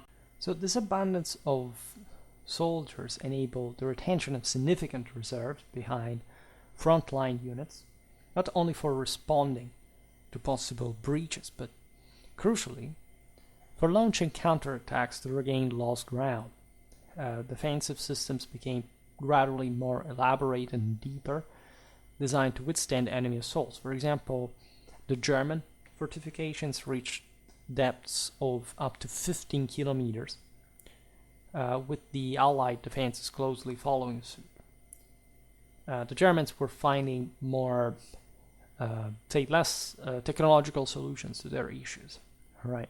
They were also the ones that were spending, as we've seen, more men. We were relying more on the human element per se, because they didn't have, I don't know, all the technology and the material availability of the British Empire, right? And they were also cut out by it, at sea, and so they had to rely on much more economical system. That's the reason why the Germans invented the Stormtroopers, whereas Churchill invented tanks, literally to bring like the Royal Navy on land, right? That was his idea, his vision, and that's literally what happened, by the way. But in neither of the cases, trench warfare was surpassed during World War I, at least on the Western Front. And again, this broadly speaking depends on what we're talking about. Mostly, the greatest effort was concentrated on the Western Front, and that's what becomes more characteristic. Now, to penetrate such a formidable defensive network, the attackers had to allocate substantial numbers of troops and resources to their rear areas equally. So you understand how symmetrical warfare tends to be, how the odds tend to balance, and how, however, like this actually distances the chances of an outcome being decisive. That's exactly the point. Again, in a smaller engagement, you can't really find that sort of weird situation if you roll the dice with higher extremes, like one soldier killing 20 or more alone, right? In the bigger picture, that, because even though these episodes are contained, like you have tendency of closing to 1-to-1.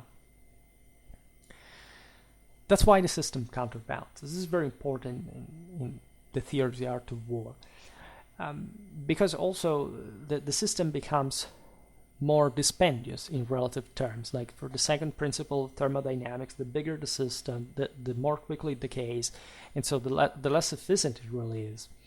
Now, this effort was so extensive, as you understand, that and intricate, that it could not be overlooked. Like it was in of itself like the big deal of the situation, even more than the people who actually died, because the latter depended on this largely. Now, it required extensive preparation, spanning weeks, if not months, to gather enough artillery ammo for the initial bombardment, or something enormous. Again, never also attempted even in the history of mankind up to that point. Consequently, the element of surprise was already compromised before the preliminary shelling even began. There's no surprise when such enormous forces are at work. Everybody knows, right? No war comes just from a day to another, and all this movie, like all the eyes are focused on this. There are so many. World War I espionage is as fascinating as World War II, but sort of gets less coverage. Now, additionally, this preliminary bombardment itself would show the whole thing, even had someone missed the whole preparation, because the bombardment itself could last for several weeks, making it obvious which part of the front the enemy intended to target. It was no surprise whatsoever. If not, again, the smaller engagements were also less important. Ultimately, the muddy breach created a significant logistical and strategic challenge. At some point, terrain would literally liquefy. It's a very strange geological phenomenon that up to that point was known only regarding to earthquakes. Well, this began at Verdun, for example, for the first time, and it was a huge problem because you had to eventually advance on the same terrain. If nobody has ever shot so many shells at a time, and this phenomenon has never produced itself, how could you predict that simply in a reasonable way to take countermeasures? So don't blame the butchers, because you would have not known any better. What can we say? Well, let's say what was initially expected to be a short war soon, as you know, evolved into a major one, devastating vast resources, far exceeding even the most pessimistic predictions, as we've seen with Bloch. National industries struggle to keep up with the relentless demand for ammunition and weaponry necessary for the war's attritional nature, while transportation systems of the time, whether rail or road, could not meet the overwhelming need for the troops and supplies. The shortage of ammo continuously benefited the defenders, who needed significantly fewer resources than their opponents, so rendering breakthroughs even less likely. By early 1915, both sides had depleted their stockpiles, finding themselves in combat with very limited ammo. Look what happened with Ukraine, right? The tempo of the first year was never remet because simply the ammo production was too slow, and so just increased gradually after that. But armies need that, and they will shoot, right? But you must adapt an entire domestic production to that. Here we're not even talking about the sufferance of people at home, the war effort, etc. I addressed partly this topic in the video about the Freikorps. Speaking there of the devastation, also about the defeated country that had spent so much, by the way, in the war. And so this combination of factors contributed to the entrenchment. That's how trench warfare was really born, like posing challenges that military leadership often struggled to address. In the video about how to literally storm a trench, we've seen how it was all very methodical and clear. The frontal assault came in successive waves, right? Was really the most prevalent tactic. There was, as we've seen, not much of an option in the first place. We'll talk about the Stormtroopers that, say, by the end of the war were used actually by all countries, but still with limited capacity as far as the breakthroughs were concerned. There had always been actually experimentations of that kind that get a bit under appreciated. Again, the Germans led this because they were the most pressured to find that more human-based solution. But there were, especially say smaller instances, but still significant ones for this doctrinal development, different cases of such experiments. So while this, we'll talk about the Stormtroopers later, but speaking of properly the frontal assault of a trench in the prevalent way, this was that costly in terms of manpower and resources, and seldom yielded the significant results as far as moving the trenches were concerned. Of course, the ultimate point was to hopefully thinning the enemy lines, but this could be extended also emergentially in different ways, that the entire depth, as we've seen, was so great that it's not like a simple breakthrough could happen unless an entire section of the front was wearing. This is what these major offensives were conceived like. But it's also true, as we just said, that this was the only possible way you could achieve success ever. So either you did so, or there wasn't really much you could do. The enemy would take his losses. And the frontal assault was continuously refined throughout the war through innovative organizational techniques, including planning intervention phases, coordinating actions across various attacks directions, and meticulously determining the start and end times for artillery bombardments. Everything had to be chronometered and coordinated in a clock precise way. Now, prior to an attack, commanders undertook extensive and detailed preparation. Everybody had to be exactly where they were needed to do, had to be rightly equipped.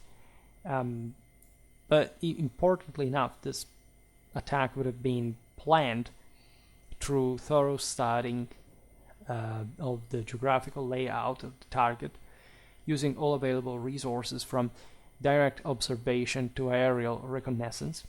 Also a thing like World War I witnessed the development of air forces that were primarily born just for reconnaissance purposes, and then fighters were introduced. Aside from the bombers, of course, like they had a few limited impact for trench warfare, but in itself, speaking of destructive capacities, but of course, like in order the spotting capacity brought fighters to take down the spotters, and so other fighters to counter them. And so the history of military aviation started on a strong footing.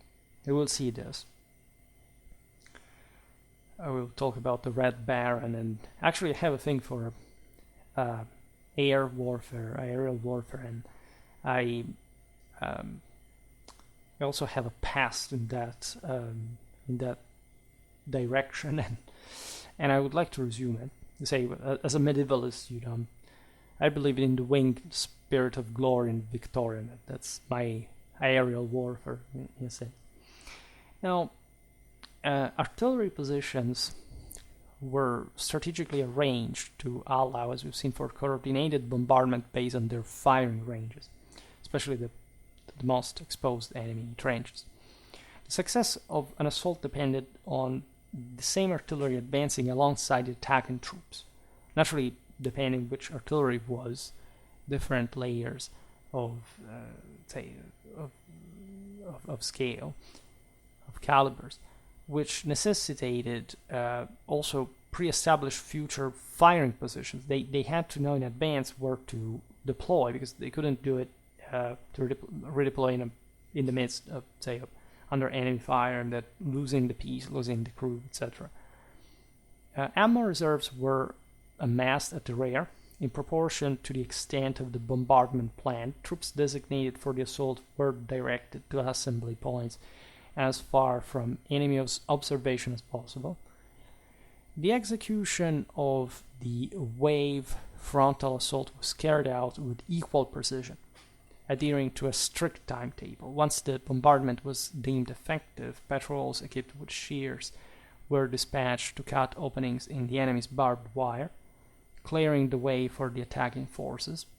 At the designated moment, the assault units advanced in succession following a predetermined formation.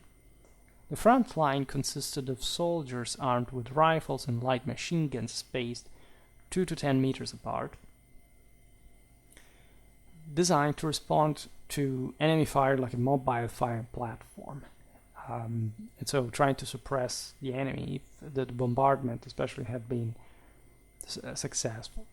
But as we've seen, it was often the other way around. Behind them were reinforcements and soldiers armed with grenade launchers or light mortars. Those curved trajectories provided suppressive fire against the entrenched enemy.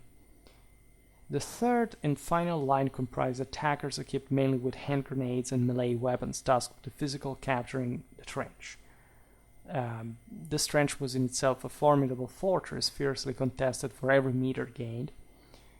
Informations such as the Greek, like the Scaean gates, right, recessed areas known as traverses, were designed to shield defenders from an enfilading fire.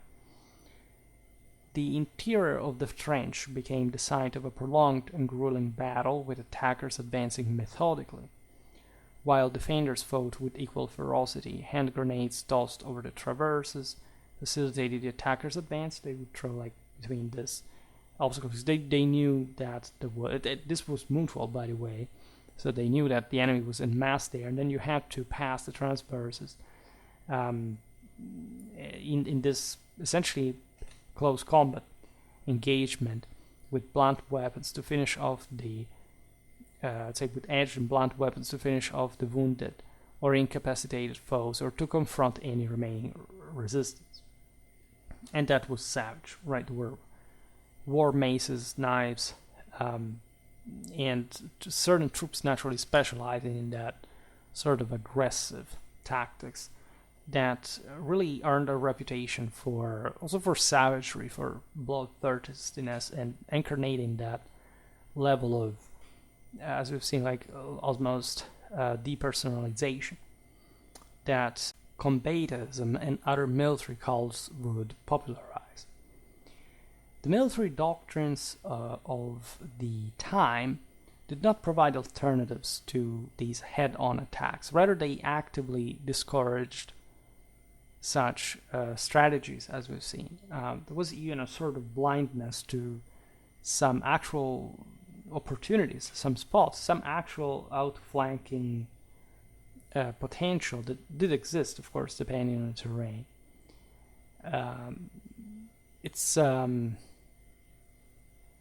It's complicated also because once you have established the trench and of course troops rotate, etc., and you also, and this have solidified over time, there are, for example, certain blind spots from both sides that only the respective ones really know and can exploit to a degree.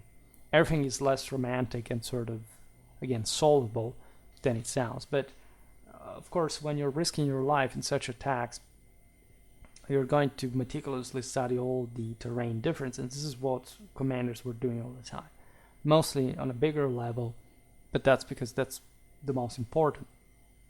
And so to a degree, like the individual soldier wouldn't maybe understand why he was needed to die, or to risk that, to make it very likely, because he was he was a pawn in a much bigger game that he was not in charge of, and so it seemed as if this was just a useless effort. But again, the war was fought for a reason. It wasn't just like a mechanism that was triggered and could not be stopped, regardless of the will of those involved. Right? It wasn't merely a matter of, again, like the poor soldiers sent to war. These people were really convinced of the worthiness of their cause. They were right in being there and fighting, and they were doing it for their fatherland.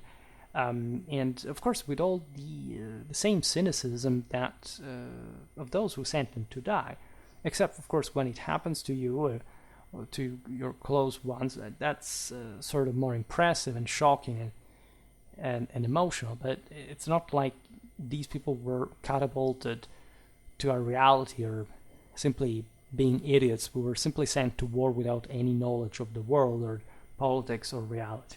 We should really wake up to this. It's a myth that, oh my god, that war is just a big lie. And what is a lie? People fight for all kind of reasons, and many of them, for arriving to that point, are actually pretty pretty understandable. And there is no doubt that war as a political option is just, say, the rashest most of the times, but doesn't mean it can't be the right one, nor that actually we're using it all the time. And still, you do it calculating a risk. And so if you screw up because you have significant faults and you didn't take measures for it, it's on you. It's reflective of your broader shortcoming of your people, of your country. So who does allow this to happen? The people. There's no other, right? Again, governments do not exist without the people. It's exclusively the people. Governments are part of the people. And this, again, superstitiously Fort Estate or sort of whiny complaint about, no, it's the evil top, no, it's you. Right? And again, this is the reason why, in fact, so many mistakes are done. Well, they could be avoided when they be avoided. Not the few, but the masses. Right? And so there wasn't really any other way around this. That's the point. That's, you see, in the way these front assaults were happening regularly, You don't have to see some strange miscalculation by someone per se. You have to see the will of a people to actually want to prevaricate the other.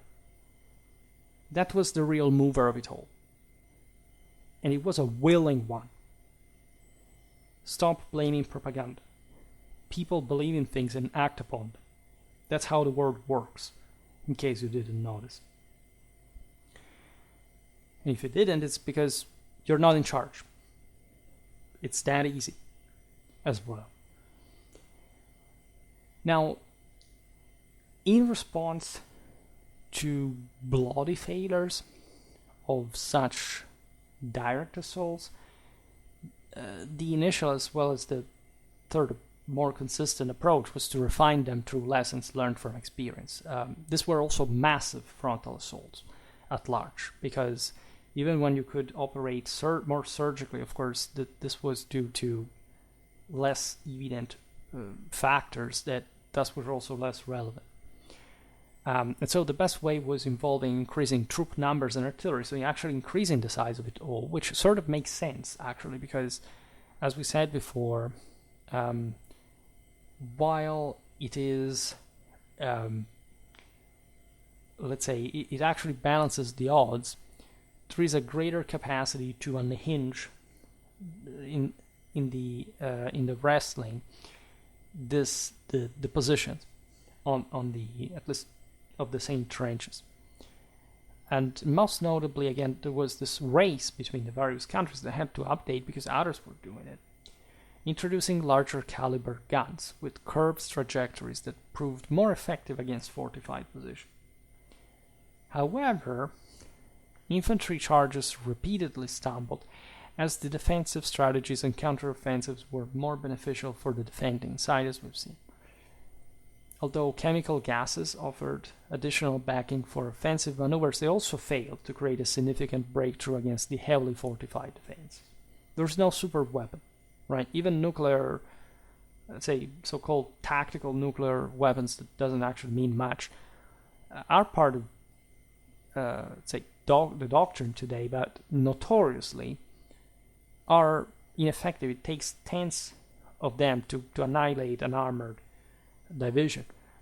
It's and with enormous political consequences that, and also things can backfire. Think about the radioactive fallout, depending on the wind, can backfire. This is exactly what happened with gas, by the way. You had to be very watchful of the wind, right? And one of the most actually the most iconic of these gas employment was at Ypres, where, as you know, that even gave the name to the Ypres, so type of gas that took the name after the battle. This is the second Battle of Ypres in 1915. There were 5, if I'm not wrong, and from literally 1914 to 1918. The beginning of the end of the war, as you know, Ypres was destroyed. We will often talk about Ypres, Ypres in our medieval Flemish history videos, because it's, again, Ghent, Bruck, and Ypres as the historical cities of Flanders. The levels of destruction of in Europe was limited because exactly the staticity of this warfare. But as you know, many areas, especially Flanders, etc., were devastated, to say the least, by this newly destructive and unprecedented power, right? And at Ypres, the Germans unleashed over 170 tons of chlorine gas on their enemies, concentrated along a front extending just over 6 kilometers. This is a lot. And this marks the first instance of gas being employed on such a large scale, militarily speaking. While the results were not as devastating as anticipated, they were still deadly. During the initial attack alone, gas released from cylinders propelled by the wind resulted in 6,000 French casualties within just 10 minutes. We'll talk about the devastating effects of these gases. Some were literally like you drowned because of all the liquid that formed itself as a reaction in your lungs. Other times you would just be temporarily, blind, or just, heavily coughing, not being able to see, etc. But it could really vary. And at the end of the day, this was not much of a game changer either, in spite of, say, the wide use that was done during the war. Definitely, the most striking, we talked before about the Battle of Verdun, right? It's a bit like the symbol of the greatest effort in breaking through trenches on a larger scale, and a massive bloodbath, to say the least. This battle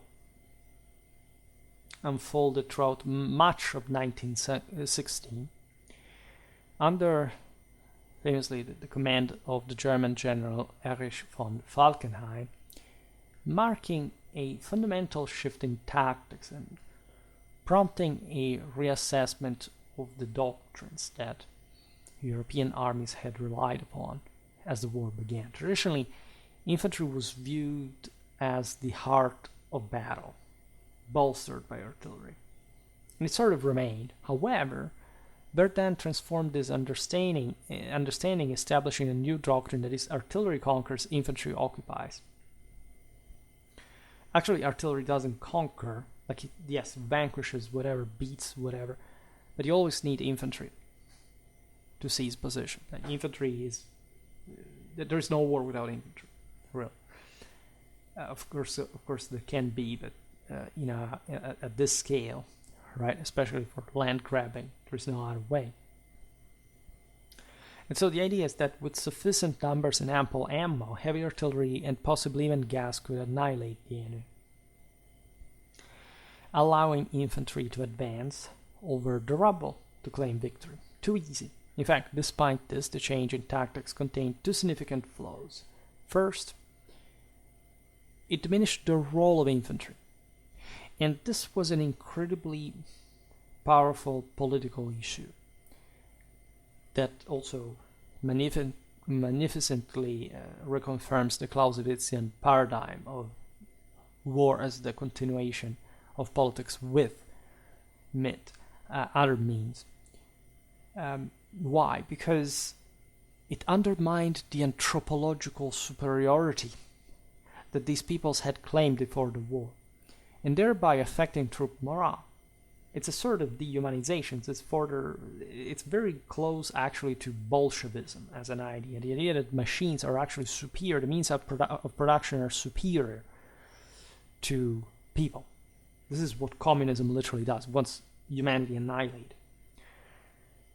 And so here it was slightly different in concept, because it still was understood, of course, that the soldiers were the kernel, the backbone of it all. But as an auxiliary instrument, it was seen as so devastating in this contained tactical sense that, or how big it could be, that you could have almost substituted soldiers. Well, this is not very nice for the soldier that is sent there to do what then? To be less important than a projectile, than a shell. It's a heavily dehumanizing and dispiriting concept. Secondly, while artillery could obliterate the front line and potentially even the second line of defenses, that's how far they would reach, they would still, as we've seen, be the third, the fourth, and possibly even the fifth line largely intact. You see how the distances were here few kilometers actually in land, and of course the between the lines, so not literally the hyper say cropped sort of crammed lines so close to one another. Of course the front line was different, and also the trenches were themselves very complex, labyrinthic like, but creating very strange combinations. But these were also, as we've seen, with the increase of like the destructive capacity of artillery, etc., the say also always bigger, and so also more distant, etc. So this would actually make the men smaller in comparison. And so the idea is that even if you destroyed one trench, the second managed to storm them successfully, having enough manpower to go beyond. At that point, the demoralized infantry had to struggle without any artillery support, so they were sort of done for. And Verdun was, in many ways, this. Right? Verdun exemplified this carnage almost to perfection. The idea was bleeding the enemy into submission. This was the objective of the German High Command during the Battle of Verdun. A strategic attempt to confine and annihilate the French forces. It marked a radical shift in tactics, so as we've seen, reversing the roles of infantry and artillery. It was tried. It was a bold experiment. That the artillery was to be the primary destroyer, where the infantry's role was reduced to merely securing the captured terrain. And so you have almost one entire year of combat, 303 days of grueling fighting, resulting in perhaps 1 million casualties on both sides. Right? The French remained unbroken, though. And today, when you visit the battlefields of Verdun, you can appreciate the degree of the devastation, like the scars of the war. Right, and in fact, this areas are rendered so hazardous by pollution that they are deemed unsafe enough limits for human settlement.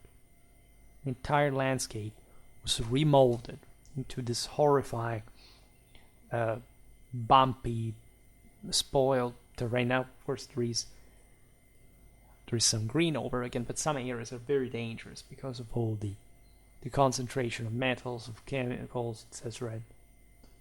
It's quite not possible to simply roam around. So, approaching towards the final steps, naturally, there are important developments throughout the World War. Today, I summed up greatly the entire picture, but I was interested in giving you some specific views on it, specific takes. So during the First World War, tactical advancements were on the brink of further evolution. It wasn't like a static system. It wasn't really seen. Like, imagine following the news. It's like, again, we have very current examples of this. It's not like people care or know or care too much about what is happening or what is going to happen, especially. They just are sensitive to, through their poor understanding, this news or the others. First, one side must win forcefully, then another must prevail instead, and then, depending on one news, maybe have one voice or whatever, one rumor, public opinion shifts in ways that have barely much to do with the... For Clausewitz says at some point in the Funkriege that there are some, speaking of this moral effect, some little events that sort of have no great military relevance, but for some reason they affect morally the whole system in a irrationally but quite consistent way, to the point of creating substantial strategic quantities. These developments during the First World War still fell short of addressing the trench dilemma. As I was saying before, the trench warfare wasn't doctrinally surpassed until after the end of the war due to intrinsic problems. Again, this depended mostly on the Western Front. There were other areas, especially towards the end of the war, that were getting way more mobile, in which warfare was sort of much more traditional. Before I mentioned the issue of Napoleonic warfare, I don't really want to discuss it for this video because, again, I don't want to give the impression that all the stereotypes of the World War I generals starting the war with the idea that it would have been just like the campaign of Waterloo or something. It was, as we've seen before, a general idea of attack, of movement, of sort of strategical and tactical brilliance that this commanders eventually displayed also in trench warfare for what was possible to do, but they perfectly knew that times had changed. Now, by 1916, as early as that actually, the Germans had introduced a doctrine that used, famously, specialized assault units known as Stormtroopers, Stoßtruppen, so the breaking through, storming, if you prefer, but Stoßen, that's literally like entering deep to the enemy line. So, what was their deal? They were essentially picked units, like they had better training, equipment, etc. And they were trained specifically to breach enemy defenses, doing what? Enabling other forces to follow and continue the offensive. In many ways, it wasn't, they weren't so even numerically relevant. The idea is that even aside from being path openers for other units, they should have essentially penetrated the enemy lines, especially with the favor of the darkness and surprise in general, so that when they would have arrived, say, deep into other lines of defense, the enemy, not knowing exactly who these people were because they were also, again, coming in relatively small pockets, they would have sort of freaked out because said, oh my god, is the entire line breaking? They would know, as we said at the end of the war, that this was some sort of common practice. But if carried out in some general, like in some large-scale, effective fashion, it would result in very significant strategic results. We will see it some now. This approach involves a brief but intense bombardment focused on a particular section of the front, making extensive use of support weapons, so increasing what was the average that the trenches were normally, like in interest of length, provided with, because they couldn't hyper defend everywhere. They didn't have the resources. So by concentrating some of these from the other side during the attack, for example, using flame throwers, mortars, grenade launchers, light machine guns, infantry cannons, all things that were developing in quite an interesting way, we might see at some point,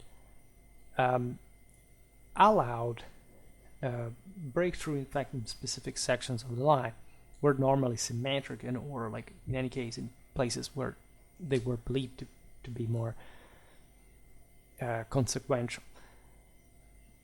So the Stoßtruppen firepower and aggressive tactics allowed for swift breakthroughs and initial advances, but maintaining momentum with reserve troops still proved challenging.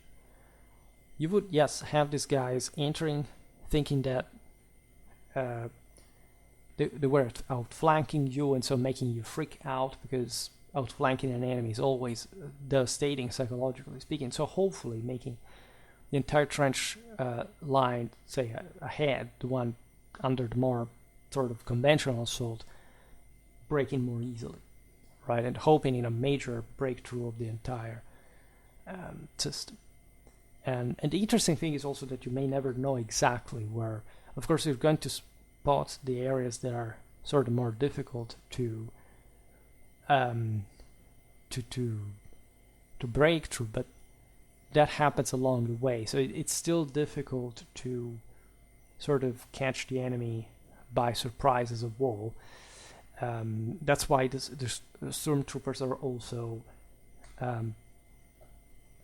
that sort of contained. You can't even just keep large amounts of them with these precious resources. As a result, operations often stalled without initial successes, preventing decisive outcomes. The most brilliant Stoßtruppen achievement was the one on the Italian front in 1917, the Italian disaster at Caporetto, that stands as a striking testament to the tactical innovation of the Great War. And it was a combination of different elements. For example, the use of gas, intense and sudden bombardments, and most notably the introduction of the Stormtroopers. All right. Caporetto was fought by the Italians and the Austro-German forces. Like the Austro-Hungarian army was not as performing as the German one, so it was essentially the German divisions that broke through the Italian lines. In fact, the entire Allied, say Allied meaning like the Austro-Germans, were approximately 1/3 larger than the Italian troops and boasted double the artillery. And so, but especially, I would say, they would exploit the Italian army's unpreparedness to such new tactics, and especially the German shock effect, as also the inadequate response from high command. That in the Italian case was very, as we've seen before, kind of stubborn. Paradoxically, that's what saved the day. In fact, Caporetto was not that, was a catastrophe in, of course, the front. The Germans, the Austrians entered Italy. They in the lowland. It sort of brought to, actually just delayed their defeat that would occur in 1918, the Battle of the Solstice. But the Italians retreated,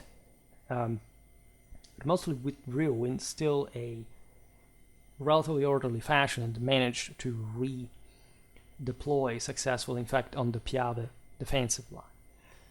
But indeed, like this operation was carried out masterfully. By the way, notoriously on the Matajur, the young German officer Erwin Rommel was operating and seizing a considerable amount of Italian troops through the same tactics. By the way, the medal that he earned on that occasion was a sort of embarrassment during the Axis times, during World War II, when he met with his Italian colleagues. Nevertheless, the Austro-Germans advanced deep into the valleys, bypassing fortified mountain positions and creating chaos in the Italian rear lines.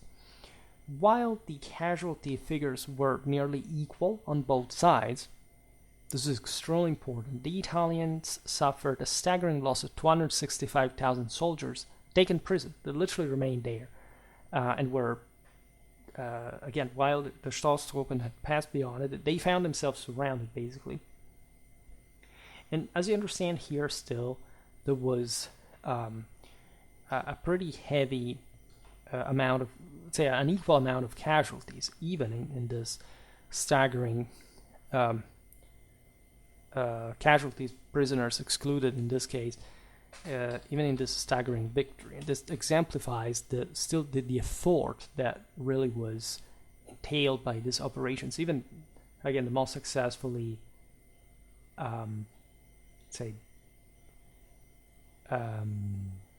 operating ones, like the casualties from both sides were 50,000 between dead and wounded, right? So consider it, like, for a victory, and that's how bloody World War I really was, even in its most dynamic engagements. In contrast to the Germans, the British sought a technological solution in the form of tanks. We said it before. Britain, in the core of her empire, was a country of old industrialization. They had all these resources. In fact, they could draw from their overseas connections, remain open in spite of the German submarines, etc. And so, while they met with the same identical issues of, say, of manpower, slaughter, etc., like this were few moments in history in which the British had to levy troops forcibly. They had a lot of material to spend. In other words, they had a lot of industry fueled by adequate resources. So they brought these giants into the arena. That offered some advantage, because naturally they were resistant enough to, say, loss of the projectiles that would be shot at them. They could sometimes literally move over the trenches. Nevertheless, overall, tanks remained unreliable, slow, and still susceptible to enemy artillery after all. And they wouldn't make it to significantly destroy the trenches. Had there been, again, a greater dynamism, later tanks would. That's why trench warfare wasn't substantially fought that much historically, except today. As you can see in Ukraine, that's a hell of a thing, by the way, to ponder on. But because there are some specific circumstances that caused that also there. And the British did not have enough resources to simply unlock, again, to break through, to provide with an infinite number of tanks. There was, as you know, an enormous race towards the end of the war also to convince the Americans to step in and to keep procuring troops themselves and maintaining the logistical lines open. So everything was about making the German army collapse. There was the Kaiserschlacht that failed, just like the Solstice battle. We're in the same period, and so 1918, eventually it's over, right? The Germans began to crumble, and sure, this happened also thanks to tanks, but that was also just a consequence of the gradual collapse of the German front. So the overall, like the Stoßtruppen, tanks could achieve impressive initial gains, but ultimately the entrenched defenses remained resistant, thwarting any offensive movement. Naturally, tanks were produced bit by everybody, but the British were the ones who were provided with the bulk of it, the greater qualitative improvement. And so we will talk about tanks as well, how World War I affected naturally the doctrine, what happened like after World War I, would it produce the largest amount of tanks, and how and why, and how would this make them arrive to World War II, what naturally things had really changed a lot to that point, like with their same policies regarding tank doctrine, and of course more comprehensive one of combined arms. Very important, of course, for this tank appreciation is the Battle of Cambrai. We are in 1917. That's where you start seeing tanks in a considerable fashion. A formidable battalion of 476. It's not like there were a few, but compared to the world troops involved, 476 clanking British tanks launched a sudden assault on the German defenses. Tough, slow, and invulnerable to machine gun fire, they successfully breached barbed wire and overran trenches.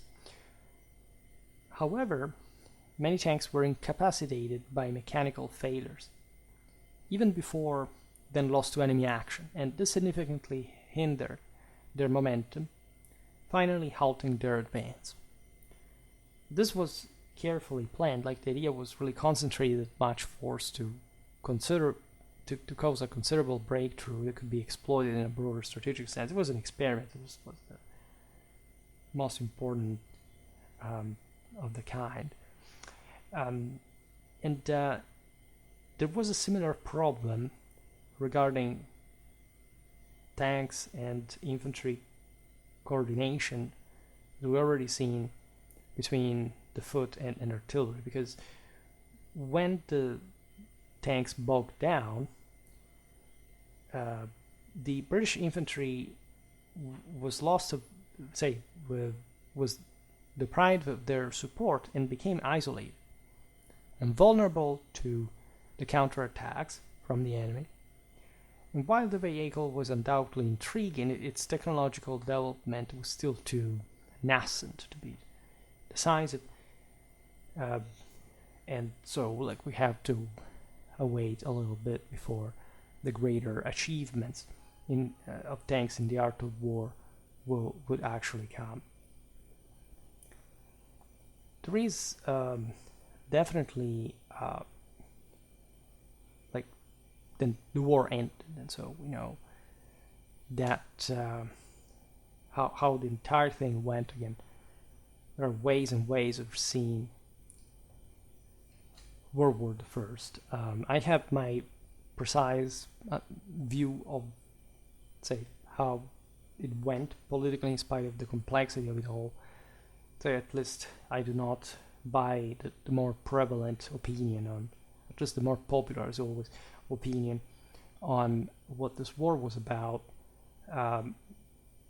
It's not that I'm asking much for like whose fault that was, but say that always is, right? There is not like it's everybody's or nobody's, or there are hierarchies.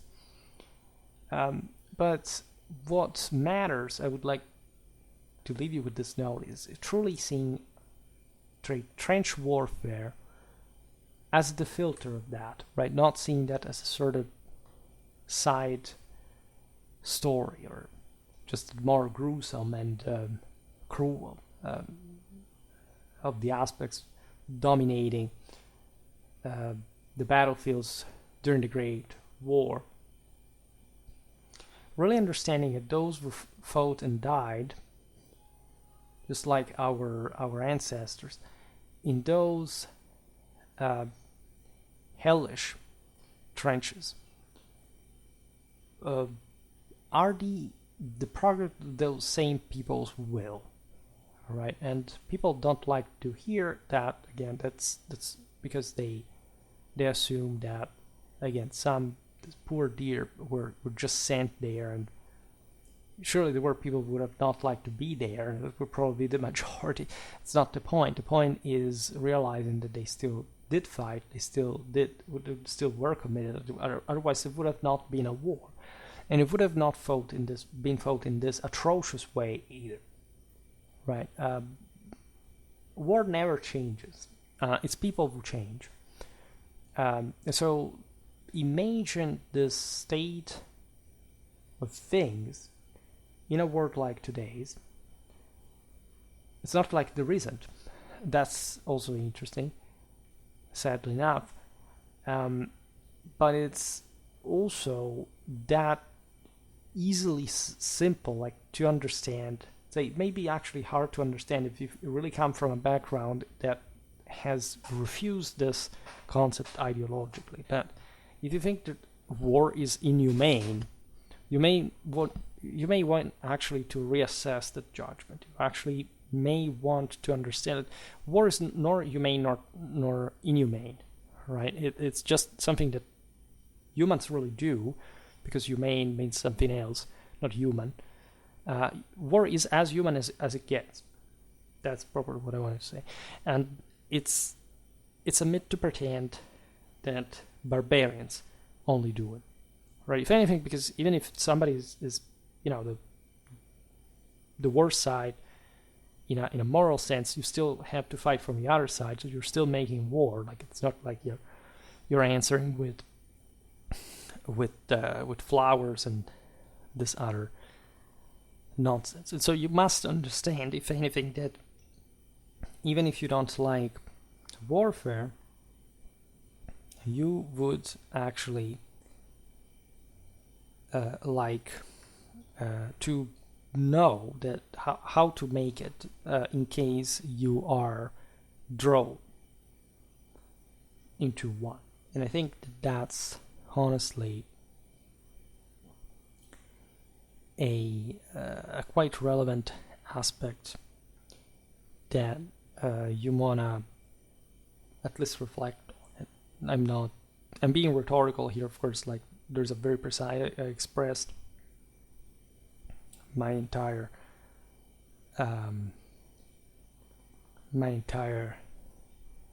vision on it multiple videos. I'm not going to digress now. Here my voice is almost going. It's, however, incredibly relevant to this very day to reflect on World War I, because of all a bit what we have seen, a bit all the aspects that seem to us, say, settled, maybe, or just for history, or saying, I've heard that story, I know it all. Are you sure? How much have you actually stopped thinking about World War I? And these are, again, only just introductory videos. I'm going to make definitely, hopefully soon, something a bit more in depth. I think that there is way more than much to cover with that profitable result, for which we will simply explain how war is made, also in a less theoretical fashion. For today, however, I stop it here. I just hope that you enjoyed this video. If you did, please share it. Otherwise, leave a like or subscribe to my channel if you're interested in my upcoming content. As always, I thank you heartily for listening to me. I wish you a nice time and see you next time.